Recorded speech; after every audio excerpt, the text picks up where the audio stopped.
compliment. You killed this. I understood the assignment. I understood the assignment.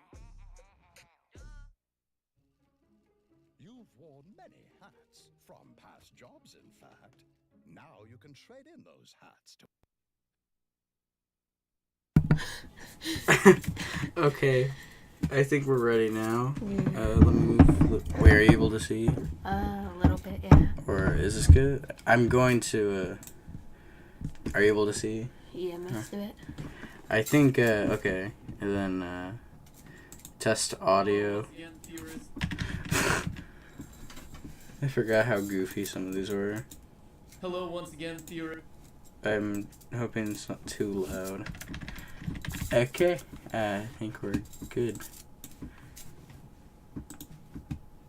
Now I just need to load YouTube. Okay, there we go. And we got stuff and okay.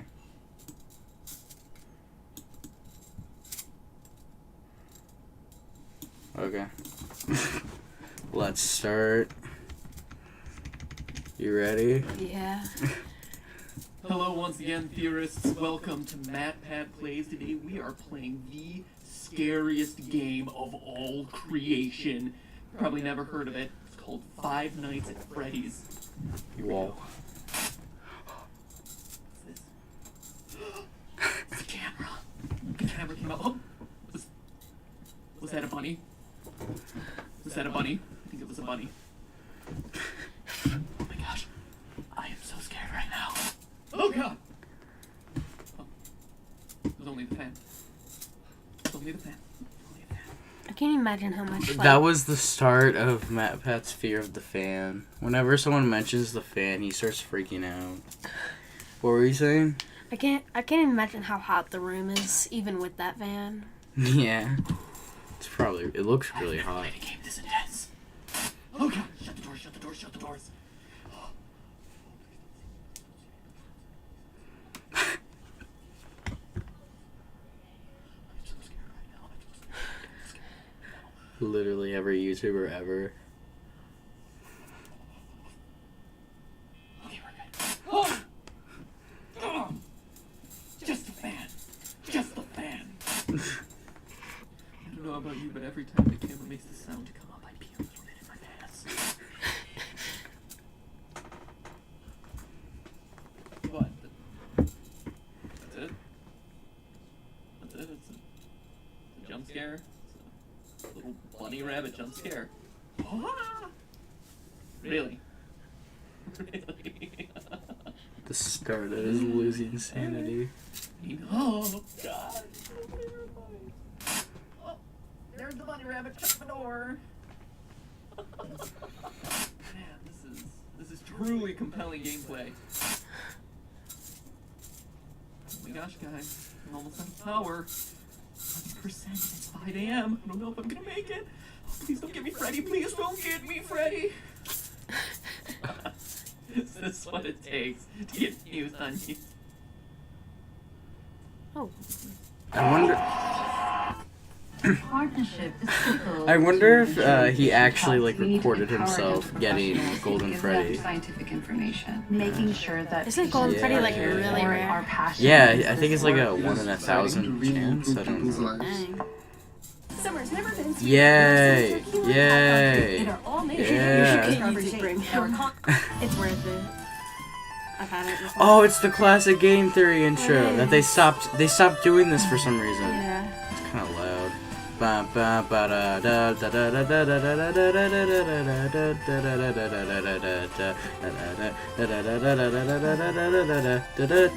da da. Hello, Internet. Welcome to Game Theory. Fear is our middle name. Matthew Fear Patrick. It's a very strange name. Okay, I'll admit. Oh yeah, his I old didn't give editing. Five Nights at Freddy's enough credit when it first came out. A few jump scares from creatures that aren't that scary. People overreacting to it on YouTube. Oh, Matt ass. But then when I asked you about it, you showed overwhelming support for an episode on the game on Twitter. So I began to dig a little deeper.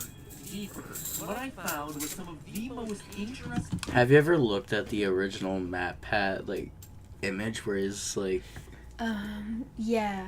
it doesn't look real anymore? It doesn't. It looks like they just slapped like a PNG on top of it. It looks fake. Interesting storytelling, most intriguing mysteries, and most disturbing events I'd read Oh, about I in a remember this long one. time. Now, if you were just to play the game straight through 5 days, the story would actually come across as pretty superficial. You're the new night guard watching the security cameras at a Chuck E. Cheese-style restaurant called That Fast image. Pizza. 4 animatronics roam the halls at night because the owners don't want their servos to lock up. Bad news is, you can't let them near you, or else they'll kill you on the spot because you'll look like a naked endoskeleton. Ow, ow! Show them those circuits! Apparently, one of them bit someone back in 87, presumably 1987. Was that the butt? Leaves you recorded phone messages to act as your tutorial. That is, as much as he could record before he got himself killed. And that's it. Stay 5 nights, collect your paycheck, done, game over, play something new. But playing it that way is doing the game a huge disservice, because that's not even scratching the surface. If you're really observant, you start to unravel the layers of unsolved mysteries around this place. You find that there's a 5th animatronic, that posters on the wall will change randomly, that news clippings appear and disappear, telling the dark secrets of this twisted place. Putting it all together, here's the rest of the story. Freddy Fazbear's Pizza, once a popular restaurant, fell into hard times when 5 children went missing there after being lured to a back room by a man dressed in a character costume. Though a suspect was caught and convicted, the bodies of the children were never recovered. What is- The pizzeria why did they use was that also image? threatened with shutdown due to sanitation complaints, as foul odors started to come from the Spooky. animatronics, blood and mucus oozing from their eyes and mouths. The last article, written years after the incident, states that the pizzeria would finally be closed by year end. In addition to the core 4 robots, Chica, Bonnie, Freddy, and Foxy, there's also a 5th, unofficially referred to as Golden Freddy. There's nothing like Rules of old physics, Game Golden Theory Freddy appears and videos. disappears at will, can inexplicably travel through doors, wherever, causing strange hallucinations. And when he attacks you, you're not taken to the typical game over screen. Your game crashes. So that's unsettling. Have you And ever there's been also strange killed messages by appearing Golden on the Freddy? walls, No. repeating the words, "It's me." According to the game's creator, the place is indeed haunted by what we can only assume to be the spirits of the 5 lost children. So that's the gist Dun, of dun, it. Murder, dun. missing children, foul odors, killer robots, and pizza. But that story leaves a lot of lingering questions. Who is your character? I remember Five Nights at Freddy's made me scared to death of Chuck E. Cheese for a little bit. Confronting the possibility of death. What more can we know about this terrifying Golden Freddy? And most importantly, what is the complete story behind Five Nights at Freddy's? They're all good questions about a delightfully incomplete and mysterious story with just enough threads to keep you theorizing. So I have that if game. you'll indulge me, let me reciprocate that story with one of my own. I think you'll find it interesting. December 1993, Aurora, Colorado. 10 p.m. Tuesday night at a local Chuck E. Cheese. After a family Here birthday we party go. runs long, manager Margaret Kohlberg and teenage employees Sylvia Crowell, Ben Grant, Colleen O'Connor, and Bobby Stevens are forced to stay late to close up shop. But as Margaret tallies receipts in the back, Bobby scrubs down the kitchen, and the other 3 work outside in the main arcade. Unknown to How does he know 5, that? there's actually a 6th person locked in the building with them, waiting silently in the darkened restrooms. A 19-year-old named Nathan Dunlap. Earlier that year, Nathan had begun working there as a cook, dough master, before getting fired in July after a disagreement over his hours. Now, So basically, he thinks that FNAF is basically just like a retelling of a old story Oh. when it's not. And I don't even know how he made this make sense. But this is 8 years ago when everyone... Actually, how old is this video? Yeah, 8 years ago. months later, he was back. At 10:05, he left the bathroom, pulled out a small caliber handgun, and proceeded to execute everyone in the building. First Sylvia, then Ben, then Colleen. Dunlap then moved to the kitchen, where he surprised Bobby Stevens. The bullet entered Bobby's jaw, sending him sprawling onto the ground. Then finally, Nathan moved to the back, the office, where Margaret opened the safe before Nathan shot her twice, proceeded to grab her bag, filling it with $1,600 in cash, arcade tokens, and keychains. Spurred on by the building's security footage, police were at his home a few hours later, where he was promptly arrested. Eventually, he was tried and sentenced to death, but his story re-entered the news just recently as his punishment has been postponed, leading people to debate whether he's able to sleep soundly, knowing that his execution has been delayed. This is a tragic story, a disgusting waste of human life, and one that I won't joke about or make fun of in any way, but I want to address it because I have a strong suspicion that this story is the one that inspired Five Nights at Freddy's. Let's look at the facts. First, I don't think that there's any doubt that Freddy's is a parody of Chuck E. Cheese. From the singing animatronics to the alliterative naming of the characters, the parallels are just obvious, so the setting is certainly the same. Next, what year does Five Nights take place? The time is certainly kept vague, but there are clues that we can put together. For one, the Chuck E. Cheese franchise had a tremendous period of growth and success in the late 80s and early 90s. But He looks started to so decline drunk. along the same time as arcades, with at-home video game consoles taking center stage. So that's one clue, but we can get even more detailed, specifically with your character's paycheck. Each night you're working a 6-hour shift, and you're spending 5 nights there. So that's 30 hours of total work time for $120. In total, $4 an hour. How can they do that? That's below minimum wage for 2014. But in 1990, minimum wage was $3.80.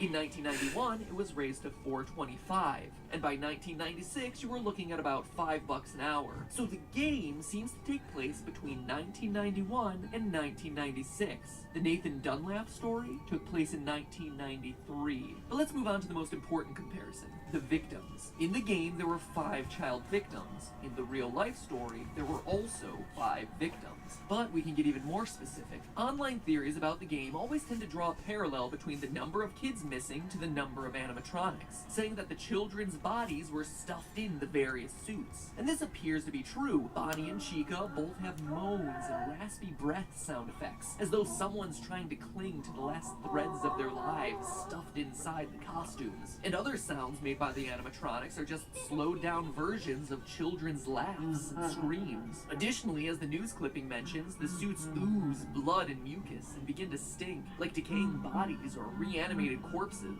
So 5 victims, 5 suits, seems like a slam dunk, but nowhere does it say that all 5 were murdered, only that they went missing and couldn't be found. Also, the trouble a lot of people have with this theory is Golden Freddy. Why is that guy so limp and lifeless? So unlike the others. It's weird until you go back to the real life story. Yes, there were 5 people shot that night in Chuck E. Cheese, which matches the 5 victims in Freddy's story, but of those, 1 survived. Bobby, the one from the kitchen, miraculously survived the shot to his jaw. After he was knocked to the floor by the bullet, he went limp, played dead, to avoid the killer coming back to finish the job. And that relates exactly to the advice you're given on night 3 by the phone guy. Try playing dead. You know, go limp. Again, let me reiterate that I'm not trying to make light of the real-life events by comparing them to bear costumes and animatronics, but I do want to point out that these similarities do exist. And what else is They're there? Appears to be a coincidences, lifeless, though. empty Yeah. suit in the game. Golden Freddy. Surviving the attack, Bobby was able to go to trial and be a damning piece of evidence in the case against Nathan Dunlap, ultimately leading to his death sentence. Which animatronic surprises you by appearing randomly? The one you don't expect and has no clear pattern? Golden Freddy. It's also worth mentioning that of all the cameras in the restaurant, one is always black, preventing you from seeing what's going on. That camera is located in the kitchen, leading many to assume that's where Golden Freddy hides, which just so happens to be the place Bobby was able to survive the attack. So I ask, odd coincidence or source of inspiration? In fact, if you think about it, the behavior of the animatronics really corresponds with key features of each of the real-life story's victims. We just covered Golden Freddy and Bobby, but the rest have strange parallels too. Bonnie goes into the utility closet filled with floor cleaning supplies, the most prominent ones being a mop and a broom. It's probably one of the most random rooms in the game, until you consider that Ben, the second victim, was vacuuming at the time of the attack. Foxy is kept sequestered in the back of the building, behind a curtain certain, more aggressive than all the rest. Similar to the way Margaret, the manager, was in the back office counting receipts at the time of the murder, and her role as manager would inherently make her more aggressive or assertive. Sylvia was closest to the bathroom and was cleaning up the salad bar at the time of the attack. Chica walks past the bathroom and is associated with food. And Freddy, well, he doesn't have that strong of a parallel with Colleen, but he does appear in the girls' restroom. Odd for what we would assume to be a male animatronic. Maybe it's a reference to Colleen being a girl, or a nod to Nathan's plan of hiding in the bathroom until he was ready to attack. Alright, after doing all the research, reading every fan theory in existence, and putting all the clues together, what can this mean for the story of the game? I think the game is an allegory for that night back in 1993. Here's my final interpretation. No. You, Mike Schmidt, are the murderer, former employee of Freddy's Pizzeria. Like Nathan in the real story, you were fired for the reasons stated in the Day 7 pink slip: tampering with the animatronics, being unprofessional, odor. Maybe it was your tampering with the robots that caused the infamous bite of 87. Regardless, like Nathan, you were mad and wanted to get even. So you lured children to the back using a costume, killed them, stuffed their bodies into the animatronic suits, hoping to get the place shut down, then left. Notice that the newspaper clippings never say it's an employee of the company luring the children away, but we know it must have been someone with access and knowledge of the employees only section of the building. And as the newspaper clippings clearly show, just like Nathan, you were caught almost immediately, captured on the security footage. You were arrested, tried, and convicted, forced now to live on death row. The Freddy's Pizzeria you work in now are just the nightmares that haunt you, haunting you every night with the phrase, "It's me, it's me." Why does he actually make sense? Yeah, that's what I'm thinking the whole time. It makes Like, so much sense. It's obviously not true, and he just, like, forgets this whole thing ever happened. Yeah. But why does it make sense? Yeah. Here, I'll scoot over, then you can, like, scoot over a little bit and see, yeah. But that's just weird. Also, we got a comment, Grimace, is that you? Yes. Yes, it is. It is you. You are the killer. The nightmare is also why everything is so surreal. Posters switching at random, heads on the animatronics glitching, Golden Freddy appearing and disappearing at will, taunting you as the one that got away. Dream It's theory, also why you're only at ugh. the pizzeria from midnight to 6 a.m. every night. It's a nightmare. It's in your sleep. It's a place you created. A restaurant long closed as evidenced by the spider webs. And overrun with angry spirits out for revenge on you and you alone as the What one is the who background music? Like, do you hear the background music? Yeah. their lives. It's as probably like evidenced by them Earthbound music or ignoring something, the I think. naked endoskeleton elsewhere in the Probably. building. It's also a place you can't escape from. Why you find yourself back there night after night, even after you complete your 5 nights. See you back next week, the ending text goes. You're unable to leave this terror, the threat of death, the guilt, because it never ends. And in a delightfully ironic twist, your personal hell forces you to supervise the exact same security footage that led to your capture in the first place. But hey, that's just a theory. A game theory. Sweet dreams.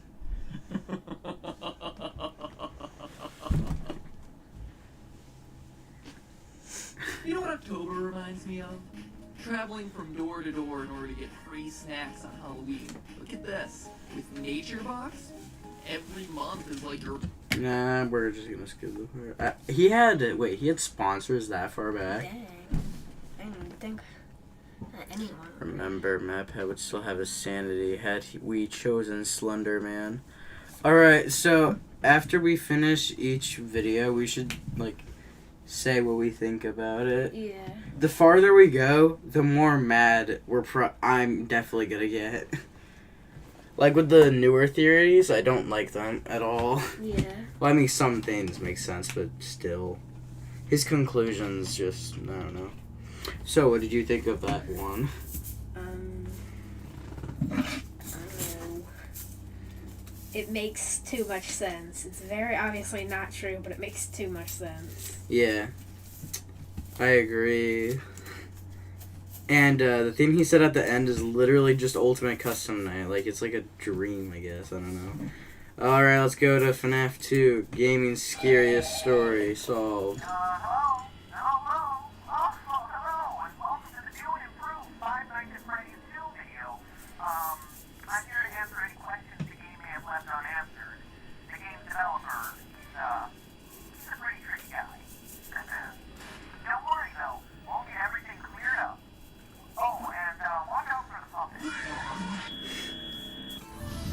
for the FNAF movie, if Scott Cawthon doesn't voice Phone Guy, I want Matt Pat to voice Phone Guy. Yes.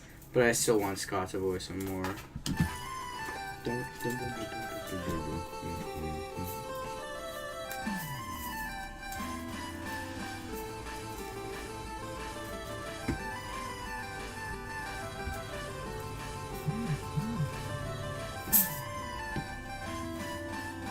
Hello, Internet. Welcome to Game Theory. Show that promises not to include any more gratuitous jump scares, Ah. unless that's just what I want you to think, so I can lull you into a false sense of security and scare you again. But I would do that.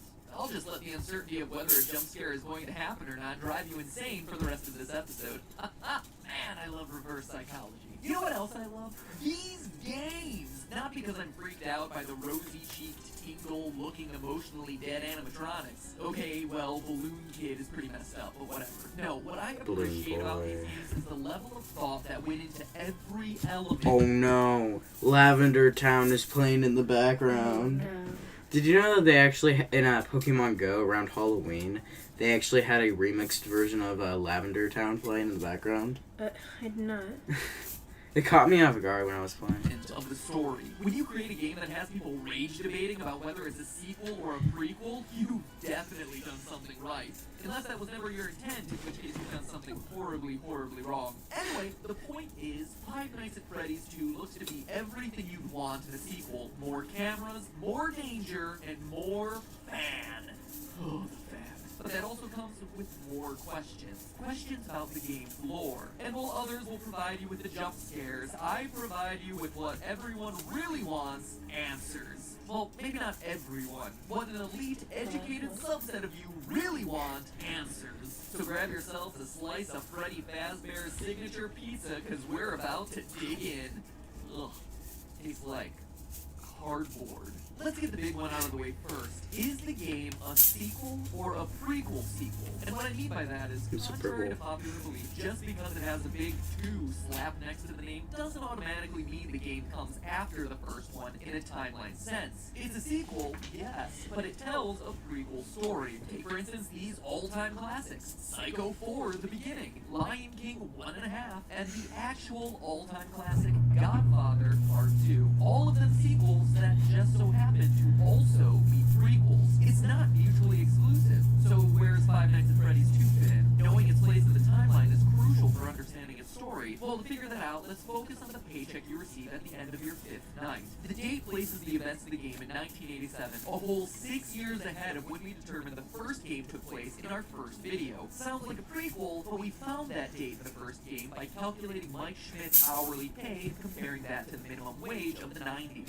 If Scott Cawthon, the game's developer, is just picking random numbers for the payments, this bit of evidence would be meaningless. Except that he's not. At the end of Five Nights 2, you get paid $100.50. Divide that by the 30 hours worked, and you get $3.35 an hour, the exact minimum wage for 1987, which means that us using minimum wage calculations to identify the year of Five Nights 1 is a perfectly valid way to prove it, and shows that it takes place after the events of Five Nights 2. Still don't believe me? Players brave enough to survive the extra night 6 are rewarded with a bonus check and a newspaper clipping that says the toy robots are getting scrapped, and that the old ones are going into storage for a new, smaller scale version of the restaurant. That would explain why the old models reappear in Five Nights 1 and the toy models don't. And notice how it mentions a smaller version of the restaurant. The building in Five Nights 1 is significantly smaller than the setting of Five Nights 2. Need more evidence? What about the fact that on the first night in the office, the phone guy explains that the robots used to walk around during the day just like they do in Five Nights 2, but not anymore. And Or the also, fact that phone he's guy dead. dies Yeah, in the yeah, first he's- game, making it hard for him to also be the phone guy in Five Nights at Freddy's 2 if it takes place after.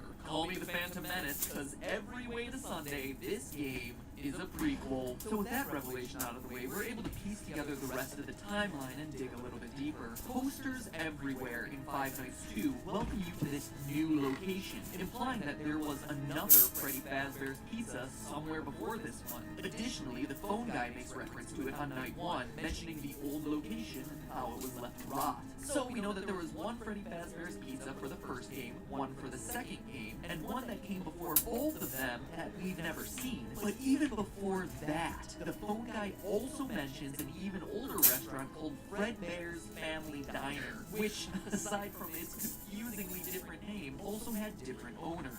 So let me recap. There's the restaurant from the first game, which is the last in the timeline. The one that you're currently working at in 1987 in Five Nights 2, an older location of Freddy Fazbear's Pizzeria left to rot, and the original Fredbear's Diner. Jeez, I hope you're still with me, because this is more complicated than the Zelda timeline. Oh my goodness. He had no idea. At this first location, the diner, where the whole story begins, submitted for the approval of the Game Theorist Society, this is the true tale of Five Nights at Freddy's. When you die in Five Nights at Freddy's 2, before you've even gotten over the jump scare, you sometimes get a scream like this. Oh, turn it off, it's too horrifying. That, youngsters, was E.T. for the Atari, a console that came out before the NES. Yes, around the same time as the dinosaurs. It's widely considered to be the worst game of all time, hence me reacting in a horrified manner. See? Humor, folks. But seriously, you get these disturbing death minigames which, true to the 1987 setting, use Atari-esque graphics to depict various horrific events. All the while, a creepy robotic voice spells out, letter by letter, things like, help them, save them, or save him. These death minigames are the most important piece in figuring out the true story behind these games. Let's start with this one. This death minigame has you playing as Freddy, taking cake to screaming children at a birthday party. As Freddy rushes around trying to keep the whole party happy, a single sad child looks on from outside, and suddenly you're powerless to do anything but look on in abject horror as a purple man pulls up in a car, murders the child, and drives off. Purple guy. That this game takes place at Fredbear's Diner, and is chronologically the first event that we see in this timeline. How do I know? Well, it's a small establishment, and there's only one animatronic, Freddy, as opposed to all the other games which show other robots. But more importantly, this murdered child is the one that sets everything into motion. One of the new tasks added to Five Nights at Freddy's 2 is winding a mysterious music box that we're told placates one of the animatronics. If you fail to wind the music box, what you're introduced to... Oh, that FNAF 2 menu music in the background is setting off my nostalgia. Is this terrifying thing. The puppet looks like No Face from Spirited Away. You know what else he looks like? Take a look at that murdered child again. He looks like a sad boy. On his face, even after he's dead. If we assume that they'll continue to stay with him into the afterlife, we can make a pretty good case that this kid's murdered spirit eventually found its way into the puppet animatronic. But that's not all. What jump scare happens after this Save Him minigame? After seeing this tear-stained child's murder reenacted in 8-bit... Golden Freddy. The Aw. puppet jumps out of the screen and attacks you. Coincidence? I don't think so. That incident marks the first time the chain is ever associated with a violent act carried out against a child, and we can infer that it was this incident that caused the original owners of Fredbear's Diner to sell off to the company now known as Fazbear Entertainment. Now, I don't know about you, but if I was senselessly murdered and left to haunt a crappy pizza place for the rest of my life in the body of an awful-looking clown doll, I'd want to get my revenge as soon as possible. Fortunately for our vengeful puppet, though, it doesn't quite turn out that way. Fast forward a few years to Freddy Fazbear's Pizza, the first location, the one that has yet to appear in a game. This new restaurant is the one we learned about in my earlier episode and throughout the first game, where our pal the murderer uses a golden Freddy suit to lure away and kill 5 children in the back room. As we read through the various articles on the wall, he gets caught the next day, but the bodies are never found, presumably because they've been stuffed into the animatronic suits. The restaurant stays open for a few months until the dead body stink starts to waft off the robots and causes the place to get shut down for health reasons. But how do we know this happened in the first pizzeria's location? Why is he getting everything right? Mostly, except for like the Golden Freddy suit, but like... Yeah. You know, He's getting most of the things right. this was the second video. One guy says, on night 2 of Five Nights 2, he mentions the smell coming from the old animatronics, the smell that got the original restaurant shut down. We also know that after the Golden Freddy incident, it took multiple months for the restaurant to get shut down. That couldn't have happened in the restaurant of Five Nights at Freddy's 2, which is shut down on night 6 and into the foreseeable future. But outside of these lore clues, it also makes logical sense. Before the Golden Freddy murders, there was one dead child whose tear-stained soul existed in the form of the puppets. But now there are 5 more dead children, and thanks to another of the death minigames, we find out exactly what happened to them. In the Help Them minigame, the puppet stuffs the dead children into the robotic suits, giving their souls new life, and preps them for their eternal mission of vengeance. But MatPat, you say through your chattering teeth, there are only 4 dead children in that game. To which I tell you, look closer, if you dare. For the frame right before Golden Freddy's head jumps out and attacks features the lost 5th dead child, and what started as a haunted puppet has suddenly become an army of possessed animatronics out for revenge. But wait, that's not all we know. We also know the murder was committed by the same guy who killed the first child. Burble guy. Look at the Foxy death minigame. Twice, Foxy runs out to meet the kids, but the third time we see the tall purple man again, smiling. Foxy goes into the other room to find 5 dead children. The man in purple strikes again. Skip ahead to 1987, finally bringing us to the events of Five Nights at Freddy's 2. The old animatronics have been retired, and the cute new versions of all our favorite friends come equipped with facial recognition software that just so happens to be connected to a sex offender database. Seems like an oddly specific detail, right? Until you consider that the last restaurant was closed for having Wait, children. what? That never happened. A kid kidnapped and killed by an employee. It's a safety measure. You see how it all ties together? So you have some animatronics possessed by vengeful spirits and another batch on the prowl for predators. But that doesn't stop our friend the Purple Man from continuing his life's work of murdering children at Freddy Fazbear's Pizza. As we learn from the phone guy on nights 4 through 6, the new restaurant is once again under investigation as, well, I'll let him explain. Hello. What on earth are you doing there? Didn't you get the memo? The place is closed down, at least for a while. Someone used one of the suits. We had a spare in the back, a yellow one. Someone used it. Now none of them are acting right. The Golden Freddy Killer struck again. The final death minigame also supports this. You, as Freddy, must walk through an exact replica of the building. Animatronics all in their proper places, seeing the 5 dead children spread out through the various rooms. And based on what Phone Guy says, it seems like the guilty party was the former night guard, the one who moved to day shift and the one your character replaced. I mean, Phone Guy makes plenty of uncomfortable references to suddenly having an available position during the day. When we get it all sorted out, we may move you to the day shift. The position just became available. We don't have a replacement for your shift yet, but we're working on it. But is the Purple Man really someone we've Don't never need met, someone and on who's that only shift. worked there a week? Or is it someone we trust? Someone with a long history with these characters? Someone no one would suspect? The head guard. The one forced to fill empty positions and teach new recruits by leaving them instructions over the phone. Is the Purple Man the phone guy? No! It's not. He was just talking about how he got moved, though. True. So that Of doesn't this, make him. what do we really Yeah. know about Phone Guy? Let's look at what he says. First, he always speaks like an outsider looking in. He refers to the management of the company as they. So he's not a higher up like the CEO or even a manager. But he's also not a typical day worker, as he says things like the employees and the staff. So he works there, but isn't generally considered a regular member of the company. We also know that he's qualified to take the role of a night guard. As we learn, he plans to take over the position sometime after night 6, and is on his way out of the position by the time the first game starts. For now, just make it through the night. When the place eventually opens again, I'll probably take a night shift myself.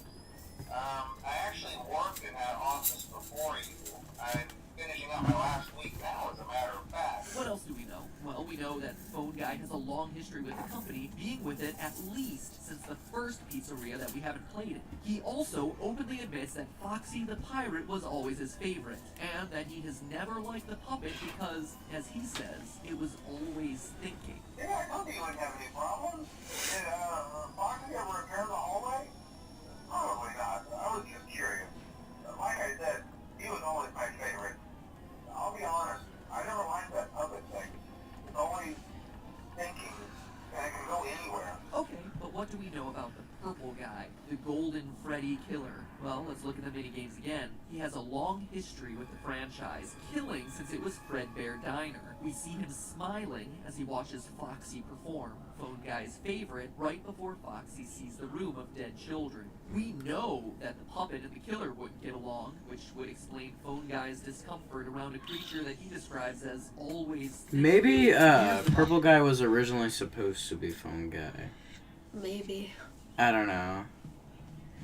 I can definitely see that. Yeah. Bombshell. We know the killer is a security guard. How? On very rare occasions during the Save Them minigame, while Freddy chases the puppet, the purple man appears and chases you. Look on his chest. It's an orange badge, the kind that would be given to a security guard. Now look at his eyes. Notice the white spots? An odd, seemingly innocuous detail. But now look at Golden Freddy. Look deep into his dead, vacant eyes. What do you see? Two white spots. Pinpricks, really. Barely visible. They're there. Now finally, what do we see in Purple Guy's hand? Well, the Atari graphics make it tough to discern. It's not like any gun or knife I've seen. Now, that to me is very clearly phone. The robotic voice is spelling out for you, save I them, was just thought that was save his them. hand. But when Purple Yeah. Guy, Phone Guy, catches I don't know. you, the screen crashes, and all you're left with is, you can't. But that's not where it ends, Internet. As you and I both know, there's still Five Nights at Freddy's 1. If this game is last in line, and the puppet is truly pulling the strings behind all of this, you might be asking yourself where he is in Five Nights 1. We know the other animatronics got scrapped, but this ghostly guy should still be around if this I think timeline the, I propose is I correct. think those ones are my favorite. I don't know why. The toy animatronics? Yeah. Yeah, I really like FNAF 2. It was like the first game that I actually saw. It's one of my favorites. Jumbo Josh Bra says, yo. I'm Jumbo Josh Bra. Get this. The puppet is in the first game. Take a look at the East Hallway. It seems pretty normal, right? But every so often, the posters on the walls change to this. The crying child with two streaming lines down his face. Look familiar? It should. The Five Nights at Freddy's series is about vengeance. One child, 6 children. More, looking for revenge against a sick child killer. The purple guy. The guy who just so happens to be the first voice you hear in turning on these games. Save them. Save them. You can't. But hey, that's just a theory. A game theory. Thanks for watching. Make sure you wind that music box by clicking the subscribe button, otherwise the puppet might get you. Click it! Click it! I already did. Because you were safe after all. It's almost a holiday break. You know what I like to do during this time of love and gladness? Catch up on my favorite TV shows. But at this point I don't have cable and should probably avoid pirating things, which is why I subscribe to Hulu Plus. And by clicking the link in the He got a sponsorship from Hulu. That video made even more sense than the first one. Yeah. Oh look, we're getting on our part 1, first half, second half. What? The video is so long that he's separating it. We're getting on to our first parts. Yeah. Switch zone, hello. Josh, hi. Nothing much. I am watching Game Theory with my good pal, friend, buddy, chum, Connor. Hi. And yeah, we're watching Game Theory. We're not gonna watch every single one of them because if you look down here, you can see. Oh, 2 hours is one of the things. 2 hours? Wait, what? A couple of them more.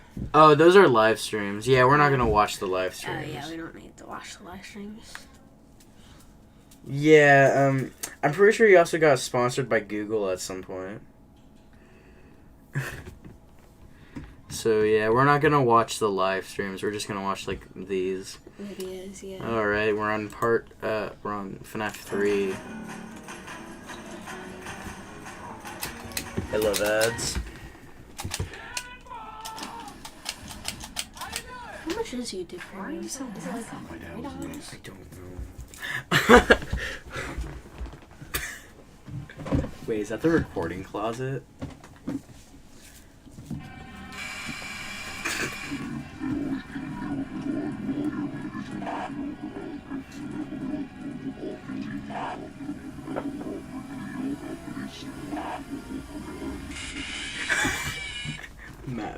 jump scare.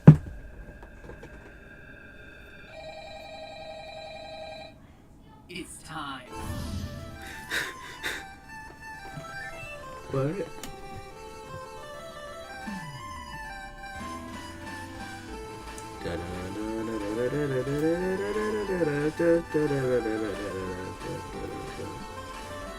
Did he make the original theme song, or did he hire somebody, or did he get it from a game? Welcome to Game Theory, where good things, or at least FNAF things, come to those who wait.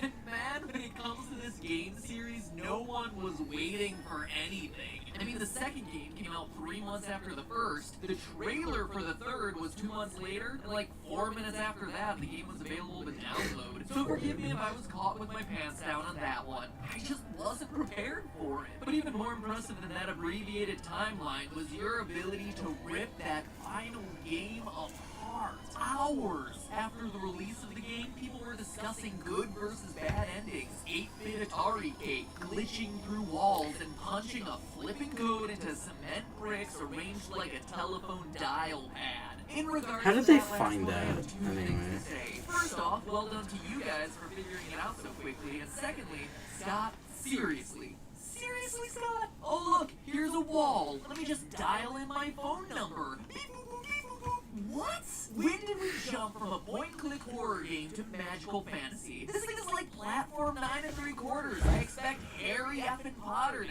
apparate into Pirate's Cove or something. Jeez, here I was thinking that you'd plug your numbers into the one other place that you see numbers in this game, the bonus jump scare menu, or something, anything. But nope, dialing it into a wall makes so much more sense.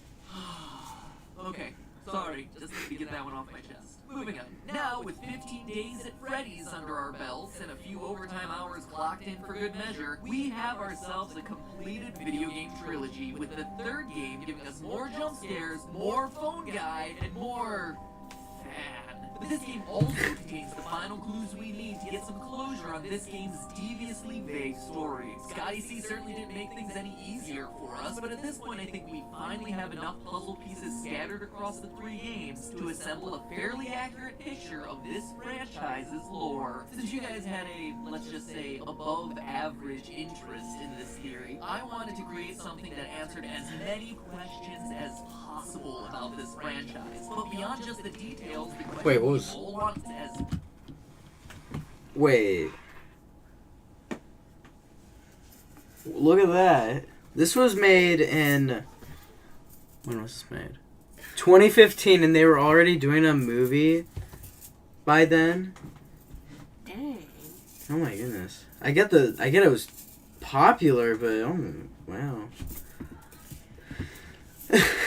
That's crazy. possible about this franchise. But beyond just the details, the question we all want an answer to is what exactly happened in the story throughout this series? It's a pretty fundamental question to not have an answer to, and yet, despite thousands of videos, forum entries, and Tumblr posts, whoa, hey, What? behave yourself. This game is What? already scary enough without you sticking your hook somewhere it doesn't belong, okay? Despite all those Don't things, do we it. still Game focus theory, on the calm clues. down. Yes, there's a child killer on the loose, the infamous purple guy, who's been using Fazbear pizzerias as his hunting ground of choice for years, but going into the third game, we still weren't sure about who this guy was.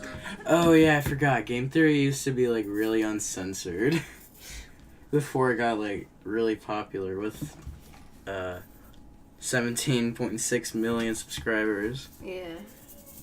It don't seem officially taken. Then there are the animatronics. Sure, we generally understand that the killer's dead bodies have been stuffed into some of the suits, and that with the help of the puppet, the kids were able to find new life in those robotic bodies. But then, what about Shadow Bonnie and Shadow Freddy, who randomly appeared in FNAF 2, only to become prominent figures throughout Part 3? How do they fit in? What about the ghostly Golden Freddy, someone we've been talking about since the first game, and yet we still don't really know anything about him? Well, now that we finally have all the facts, I think it's time we revisit my timeline I presented in the last episode to see what I got right, what I got wrong.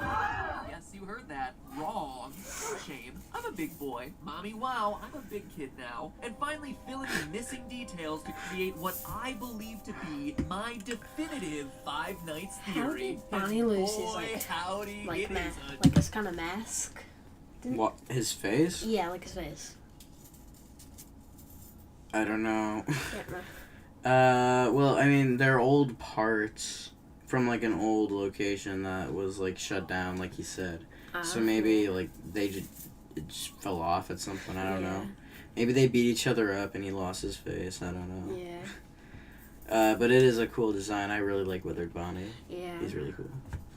doozy. So strap in, theorists. You wanted it. You're about to get it. Overall, the timeline of the franchise I presented in the last video still holds strong. Decades before the name became a horror legend meriting its own theme park-style attraction, Freddy Fazbear got his start at Fredbear Family Diner. It's here where our story begins as Purple Guy takes his first victim, something we see in the Take Cake minigame from Five Nights at Freddy's 2. What tells us that this is Fredbear's and first in the timeline? Well, as I said last time, in addition to it being a small space, the only character we see is Freddy, whereas all other minigames feature multiple animatronics. He's also holding a cupcake. Since that would later become Chica's signature item, the event depicted in this game must have come before she was created. He's giving cake to the children. It's not a cupcake, it's cake. Outside the building. This is the only time we see him murder someone outside the walls of a Fazbear building, which implies that this is likely his first victim. Serial killers often have what's known as a signature, a way of killing that's unique to him and him alone. For Purple Guy, his signature is dressing in an animatronic costume, then luring children to the back of the pizzeria and killing them there. But this murder occurs before he developed this particular style, implying that it's the first. From there, we know that the puppet jump scare that always follows this minigame,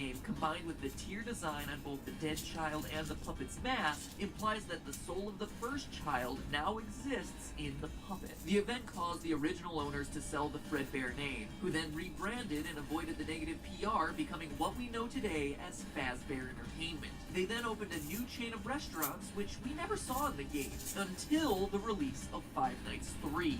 This is not Fredbear Diner like many interpret, but rather the first location of Freddy Fazbear's Pizza, predating the events of Five Nights at Freddy's 2. How do we know? Well, by paying close attention to the old recordings of Phone Guy dug up in FNAF 3, he introduces us to Freddy Fazbear's Pizza, not Diner, before explaining the functionality of the special spring-lock suits. Welcome to your new career as a performer/entertainer for Freddy Fazbear's Pizza.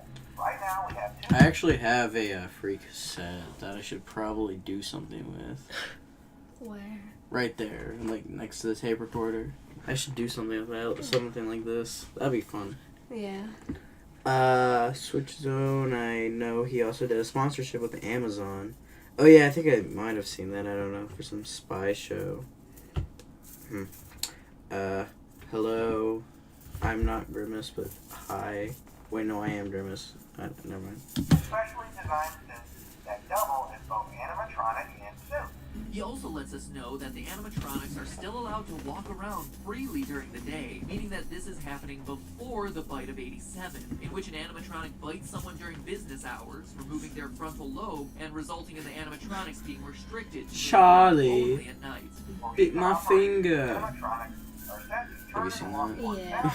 As Phone Guy informs us, and as we see in the Stage 01 minigame, there are two specialty suits, a Golden Bonnie suit and the origins of the infamous Golden Freddy. But the lifespan of these spring-lock suits is actually short-lived as we learn about their one fatal flaw. After learning of an unfortunate incident at the sister location involving multiple and simultaneous spring lock failures, the company has deemed the suits temporarily unfit for employees. The classic suits are being retired to an appropriate location. Now, let's pause here. Two employees are killed by the failure of a Bonnie suit and a Freddy suit. Where else in the game do we see Bonnie and Freddy sharing a unique feature that no one else in the game possesses? Shadow Freddy and Shadow Bonnie. This is what they should have done with Shadow Freddy and Shadow Bonnie. Yeah. Instead of making them like remnant ghosts or whatever. I still don't know why they did that. Yeah. I should have, like, made them... So, are you understanding FNAF more? Yeah. I do need to play the games at some point. I haven't really played much. Yeah, neither have I. I've only played like security. I've played all of them for a tiny bit, but the ones I've played the most are Security Breach, Ultimate Custom Night, and FNAF 6. Could this be the origin of the paranormal Shadow suits? Yes, actually. Shadow Freddy and Shadow Bonnie are tied to the ghosts of the employees who died in the spring suits. Get this, the employees' bodies were taken out of the suits, which is why their appearance is more paranormal and why they can't possess them as well as the children can. Plus, having this Springtrap or Springlock suit? Springtrap. Yeah, it's FNAF 3. Yeah, I like the Springlock suit thing. That has been built into every Concept. pizzeria. A room that's hidden to customers and invisible to the animatronics programming. During the minigames that occur between nights, we see Shadow Freddy lead the other animatronics to this secret room, only to cause them to glitch out and then get torn apart by Purple Guy. This supernatural origin story is how Shadow Freddy is able to enter the safe room when other animatronics can't. How he's able to lead you to that room in the first place when other animatronics wouldn't be able to see it based on their programming, and even why he leads you there, knowing that Purple Guy attacking you will eventually free your soul. That's also why there's no Purple Freddy suit when you do finally enter that room. It's not an alternate Purple Guy costume like many believe, it's an apparition. Suck on that, Harry Potter, I knew someone would apparate eventually. It also explains why Shadow Bonnie's minigame in FNAF 3 always starts on stage 01, the spring suits, and why it's the one animatronic we control that has the ghostly ability to glitch, fly, and teleport. As we concluded last episode, this is also the point in the timeline of the first missing children's incident, the one we learn about via newspaper clippings in Five Nights 1. So, based on the newspaper clipping evidence we have, we know that the mauve murderer dressed in one of the suits lured children to a back room and killed them. He's starting to develop his signature. But one nagging detail FNAF theorists have been wondering is, what suit does he use for his disguise? The answer? Golden Bonnie. Why? Well, remember the phone guy saying the faulty suits were being retired to an appropriate location. There's a high likelihood they're being stored in one of the safe rooms in the restaurants. Plus, we hear in FNAF 2 that the purple guy has a habit of using a yellow suit. We had a spare in the back, a yellow one. Someone used it. But why not Golden Freddy? Phone guy tells us so at the beginning of Night 5. And also, in the last video, you know how he was saying how Purple Guy is Phone Guy? Yeah. Why would he rat himself out by saying, someone used a suit in the back? True. A killer wouldn't do that. Yeah. Oh, look! Freddy Fazbear commented on, best game theory videos. I do have to agree, I do like the original game theory videos. They are good.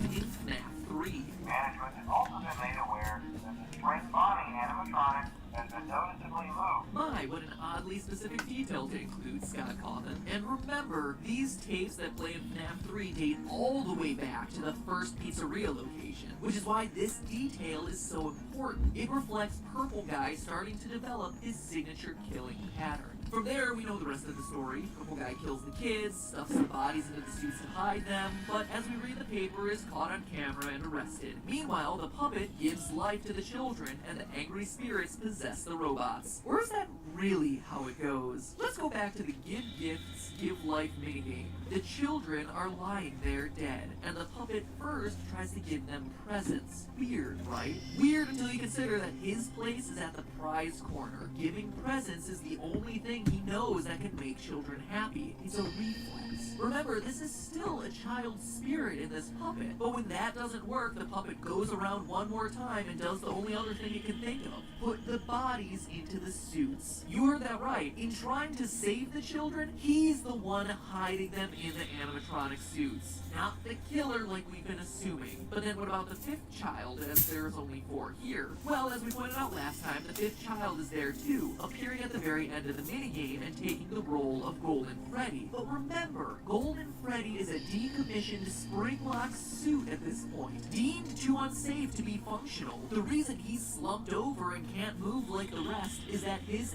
endoskeleton has been taken out. He's in suit mode, not free roaming mode. He physically doesn't have the mechanisms in place to stand up and move. Possessed or no, a dead child's spirit just can't give a boneless suit the ability to stand. This also explains the lone naked endoskeleton that appears occasionally in both Five Nights 2 and Five Nights 1. An endoskeleton that once belonged to Golden Freddy. Whew.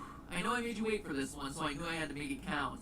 Heck, if there ain't a lot to cover. Still with me? Good, because we're ready for our next location. Isn't See, the reason since they the attack you puppet- because they think he's an exoskeleton? In the first one, I think. I don't know about the second one. In the second one, I think later in the game, they think that you're a killer because Purple Guy Looks like an exoskeleton. changed the animatronics. But, in the first one, yeah, Phone Guy says, they think that you're an endoskeleton, so they're gonna shove you in a Freddy Fazbear suit. Which happens in, like, the game over screen. They hit the bodies, no one knows they're in the suits until they start oozing and smelling, which, as we see in the papers, eventually gets the place shut down for health violations. The company tries to recover from, quote, the tragedy that took place there many years ago, but can't, and eventually is forced to shut its doors for good. This leads to the trailer for Five Nights at Freddy's 2. Finally, we're actually going to talk about a game in the series. Seriously, can you believe we've been going this whole time on locations that aren't even settings for the three main games? That is why this lore is so challenging, but also so interesting. Anyway, forgotten, dismantled, deactivated. These are the words you see at the beginning of the trailer. Back when the debate about whether this game was a sequel or a prequel to the first game, these words made it seem like a follow-up, that everything had been shut down since the first game, but it wasn't. These words are a reference to the business being closed down after that first missing children's incident. That's why posters everywhere in Five Nights 2 are all about the brand new Fazbear Pizza. It's the grand reopening after years of being out of business. That's also why the new toy animatronics have built-in facial recognition software to a criminal database. They need to be careful to prevent another incident, but as we know, it doesn't work. As we see in the Save Them minigame, 5 more children get killed in this new location. We know it's the new location because the minigame map's layout perfectly matches this new Fazbear business. We also know it could have happened earlier in the timeline as both the old animatronics and new toy robots are presented in the game. But this time, the puppet's solution isn't saving the kids, it's stopping the killer. He enlists the help of Freddy to try and SAVETHEM, leading the bear to the killer's location. Except Purple Guy came prepared. I wonder how funny not it a is phone, for. What? I wonder how funny it is for Scott Cawthon to watch these videos and it just not be right. Well, I bet that's what he does with, like, the newer videos, because the newer videos are definitely wrong. Yeah. But, these ones, I feel like were correct, because he's actually made like, a post at certain points saying how, they were mostly correct. Huh. And I do feel like that what he's holding is a hand Yeah. crank, like he's about to say. but rather something to help him tamper with the animatronics. hand crank. He knows that something fishy is going on with these robots, because he's been watching, studying. The puppet wants Freddy to save them, to which the killer's answer is only this: you can't. So, how did the purple guy manage it when he had been caught years before? What about the bite of 87? How do FNAF 1 and 3 fit in? And most he's about to- importantly of all, who is the purple guy? All that next week. Don't worry, I'll come back. I always do. In the meantime, it's all just a theory. The game theory. Thanks For watching. Make sure you don't miss part 2 by clicking subscribe. Well, honestly, you still might miss it. The subscribe button is really just a glorified bookmark button. But still, it's the best you're gonna get, so might as well do it. And while you're at it, you know what else you should click on? The link in the description for some free food delivered straight to your door, courtesy of Nature Box. Honestly, I love this. Alright, so yeah. So far he's getting like everything correct, I think. Except for like Phone Guy and Purple Guy. But Yeah. Yeah. Are you ready for part 2? No. Which of these brands have you heard of?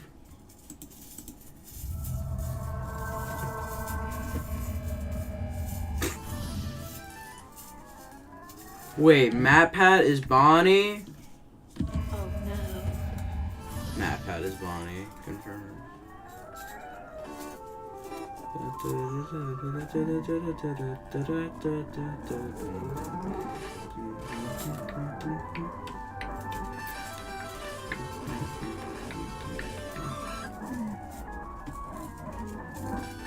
Hello, Internet. Welcome to Game Theory. We may not have made We have officially been going on for more than an hour. Officially. FNAF, but I like Oh, this one's to only think 10 that minutes. these made it a bit more interesting. So in part 1 of this long-awaited all questions answered FNAF theory, we covered everything from the origins of the shadow animatronics to the reason for Golden Freddy's ghostly behavior to proof of what suit the killer uses. We clarified the timeline and even went so far as to dispel the myth that the killer is the one shoving the bodies into the suits. Click here if you missed it to get caught up. Don't worry, I'll wait. This is a pausable video after all, but today we're covering the major questions from the franchise, the final bits of the timeline, the ending of the game, and most importantly of all, the identity of the purple guy. So enough intro, let's cut to the chase. When we left things off, there had been another round of murder done in Fazbear Pizza. Purple guy had once again used a He has a golden Bonnie suit to lure in another set of 5 kids and kill them, as depicted in the Save Them minigame from FNAF 2. The place gets closed for investigation a few days later, but the one thing that practically everyone overlooks in this location is that it gets reopened. In FNAF 2, the Night 1 phone call welcomes you to your new summer job at Freddy Fazbear's Pizza. Hello and welcome to your new summer job at the new and improved Freddy Fazbear's Pizza. Hello. What is In the this? pursuit of dreams, we kindly suggest Car. the pedal on the right. What's good, Grimace? Hi. We watching FNAF 4. Sick. I can't wait for the movie coming out in October. Yes. Hello. Oh no, is this song gonna get me copyrighted? Oh, Summer okay. job. And yet, the Bill. check at the end of the Bill week Bob. is November. There is not a single place in the world where November is a summer month. Not one. Meaning that these tapes, all these tapes, are pre-recorded. And honestly, that shouldn't be a surprise. Phone Guy's calls are recordings in every game. In FNAF 1, before Phone Guy dies, he says he's glad he recorded these messages when he did. I'm kind of glad that I recorded my messages for you. And then in FNAF 3, they find the old training tapes the Phone Guy made. First of all, we found some vintage audio training cassettes. Dude, these are like prehistoric. I think they were like training tapes. In short, all of Phone Guy's messages are unstuck in time, not recorded anytime near your tenure as security guard. That includes the ones in FNAF 2 talking about children going missing. The pizzeria isn't being shut down for an investigation of some missing children the week you happen to be working there. You're listening to old tapes meant for the night security guard from months ago. Need more proof? Night 6's call references a birthday party happening as the last event before the building closes. What decorations do we see put up throughout the building for the entirety of the week you're working there? Happy birthday banners. Confusing? You betcha. Game-changing? Absolutely. Is that Notch? This means that both Jeremy and Fritz, the characters you play as throughout FNAF 2, aren't the killer purple guy at all. They were both Hello, El Country Ball, the yellow Donald. suit investigation and the killer getting charged. Which brings us to the other key point in the timeline, the bite of 87. Ever since we heard about this mysterious frontal lobe nibble on that first fateful night at Freddy's, we've wanted to know more about this bizarre attack. The one that ends up resulting in animatronics no longer being allowed to walk around during the day. But now, 3 games in, we do know more. We know it took place in the location of FNAF 2 based on the 1987 I am gonna date on subscribe Jeremy's this channel. paycheck. And furthermore, Thank you. newspaper clipping that ends FNAF 2 gives us a clue that it's the bite which closes this version of the restaurant, not some serial killing. Quote, after being open a few short weeks, the restaurant is closing its doors, the article says, with the new animatronics being scrapped for possible malfunction. That's game designer Scott Cawthon telling us that one of the new toy animatronics bit someone during the day. Why else would the new robots be scrapped while the old ones get kept for possible reorganization? Well, outside of an obvious need to retcon why these new robots didn't appear in Five Nights 1, it's because the company considered them safer, relatively speaking. So, then who's the biter? Well, it's none other than the pile of scraps and parts, Mangle. The most obvious clue is the animatronic's unhinged jaw. The frontal lobe is the biggest part of the human brain, and the size and shape of the other toy robots' mouths just wouldn't be able to handle the size of the human head, especially when you compare it to the Mangle's narrow snout and wide open mouth. There's also Mangle's sharper teeth and potential angle of attack. As shown by its jump scare, Mangle goes for the top of the head. And who got bit? Well... Oh, it's still going. I need to cut the... Do you like my subscribe feature? Yeah.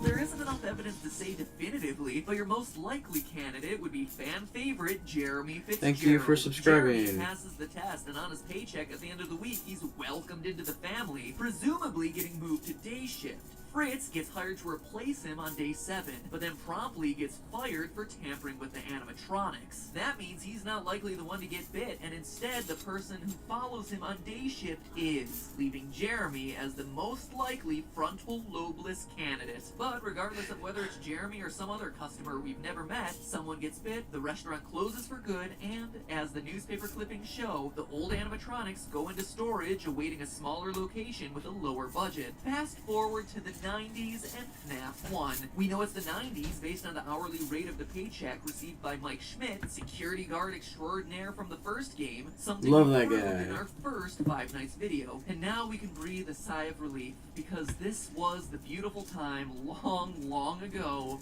last August, when the games weren't so complicated, when the biggest mysteries were a game-crashing gold bear and the words, "It's me." No death minigames, no puppets, no need to shoehorn in extra overcomplicated storylines. That all would come later when the first game became a smash hit and got itself some sequels. And boy, did those sequels make things complicated, as both Security breach. featured games revealing more details about this location from the original game. First things first, we know that the purple guy kills 5 children here. We see it in the Foxy Go Go Go minigame from FNAF 2. Foxy runs past a grinning purple guy to see 5 dead bodies. Sorry, no fireworks this time, Foxy. And how do we know it's the FNAF 1 location? Well, it's the only time in the game when Foxy's stage, Pirate Cove, is located. Why does he have robotic feet in the minigame? He's out of order right there. And that means that he doesn't perform in the morning, but he still walks around at night because, you know, his servos are going to lock up. But why does he has robotic feet in the minigame, and that's during the day, which means, like, he was activated. So wouldn't he have, like, a fixed design? You know what I mean? Like, look at this. Not here. Only time. Right there. Yeah. He has robot feet. And he also has, I don't know if that's his hook or if that's his robot hand, but he has, like, a robot hand. Huh. And the game when Foxy's stage, No, that's his Pirate hook. Cove, That's his is hook. located to the west of a dining area. See how he performs for the children by running to the right? That matches the map layout of the FNAF 1 pizzeria. We also know from the FNAF 3 minigames that this is where the purple guy dies inside a golden spring. Are Steelwool games even canon? If Afton is in Cassie's hell, how is he in Security Breach? I don't know. They like this guy. They like to bring him back. But yes, I'm pretty sure Steelwool games are canon, sadly. I mean, not sadly. I mean, I do like Security... I don't know. I'm pretty sure they are. Spring-lock Bonnie suit in a safe room near the back. One built so that it would never show up on camera, conveniently explaining why it never appeared in the first game. But hold on. Weren't those safe rooms sealed up a long time ago? I mean, we touched on this last episode, but the old recordings of Phone Guy we listened to throughout FNAF 3 say that these rooms are being closed off, discontinued, and will never be mentioned again. Why would a location 20 years later possess a safe room unless it was the same building as the first Freddy Fazbear's Pizza location? That's why it's in such disarray Wait. first. Look, that's not Withered Freddy. That's just Freddy. That's funny. Freddy Fazbear's Pizza location. That's why it's in such disrepair when we see it in the FNAF 3 minigames. Boarded up with rats on the floor. It's been closed down for years. Which also means the dead kids from the Foxy Go Go Go minigame aren't another set of new victims. Cause seriously, at this point, the killer would have made his way through like a short bus full of pizza-hungry children. No, those kids are the first 5 dead kids. The ones who would eventually possess Old Bonnie, Chica, Freddy Foxy, and Golden Freddy. I mean, look, if the animatronics were possessed at this point, don't you think Foxy would be attacking Purple Guy rather than just running past him to perform for some dead kids? This also explains the random cutscene from FNAF 2 where the puppet's looking into Freddy's eyes. You can tell by the tables in the background and the design of both Bonnie and Chica that this is the FNAF 1 location with the old animatronics on stage. But it's not a flash forward to the game's next location, but rather a flash back to the moment the puppet brought these characters, these children, to life. Okay, but that's just tying together some loose ends in the story. We're interested in how this whole thing ends, and those FNAF 3 minigames give us the conclusion we're looking for. These flashback minigames show Purple Guy dismantling the animatronics from the security of the safe room one by one. But in doing so, he's unwittingly releasing the spirits of his former victims. Freddy, Bonnie, Chica, Foxy, Golden Freddy. With their powers combined, they are able to scare Purple Guy into the Golden Bonnie spring-lock suit, which fails, crushes him pretty much to the point of death, though notice we never actually see him die, and the spirits fade away. Golden Bonnie, with Purple Guy inside, now known as Springtrap, rots away in the safe room for years until he's finally uncovered by the founders of Fazbear's Fright from the 3rd game. With the discovery of Springtrap, this haunted house attraction, inspired by the years of mystery and murder of the pizzeria chain, finally has their first real animatronic, who then haunts the player for 5 nights and a nightmare night until the place burns down due to faulty wiring. The end. Take a bow. It's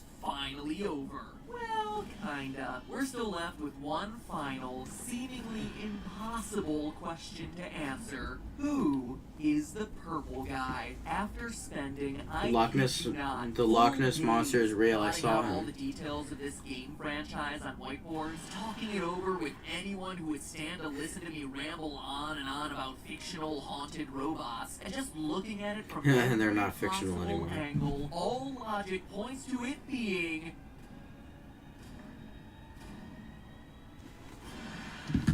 Wait, what?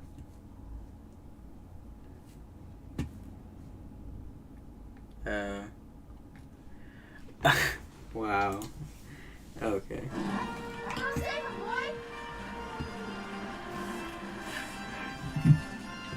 Dog. I'm good. My watch beat you to it.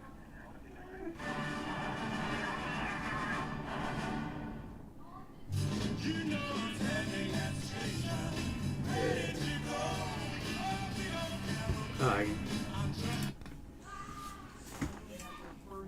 real animatronic. He then haunts the player for 5 nights and a nightmare night until the place burns down due to faulty wiring. Hello, Now, Switch and Zone. Take a bow. It's finally over. Well, kinda. We're still left with one final, seemingly impossible question to answer. Who is the Purple Guy? After spending, I kid you not, full days plotting out all the details of this game franchise on whiteboards, talking it over with anyone who would stand to listen to me ramble on and on about fictional haunted robots, and just looking at it from every possible angle, all logic points to it being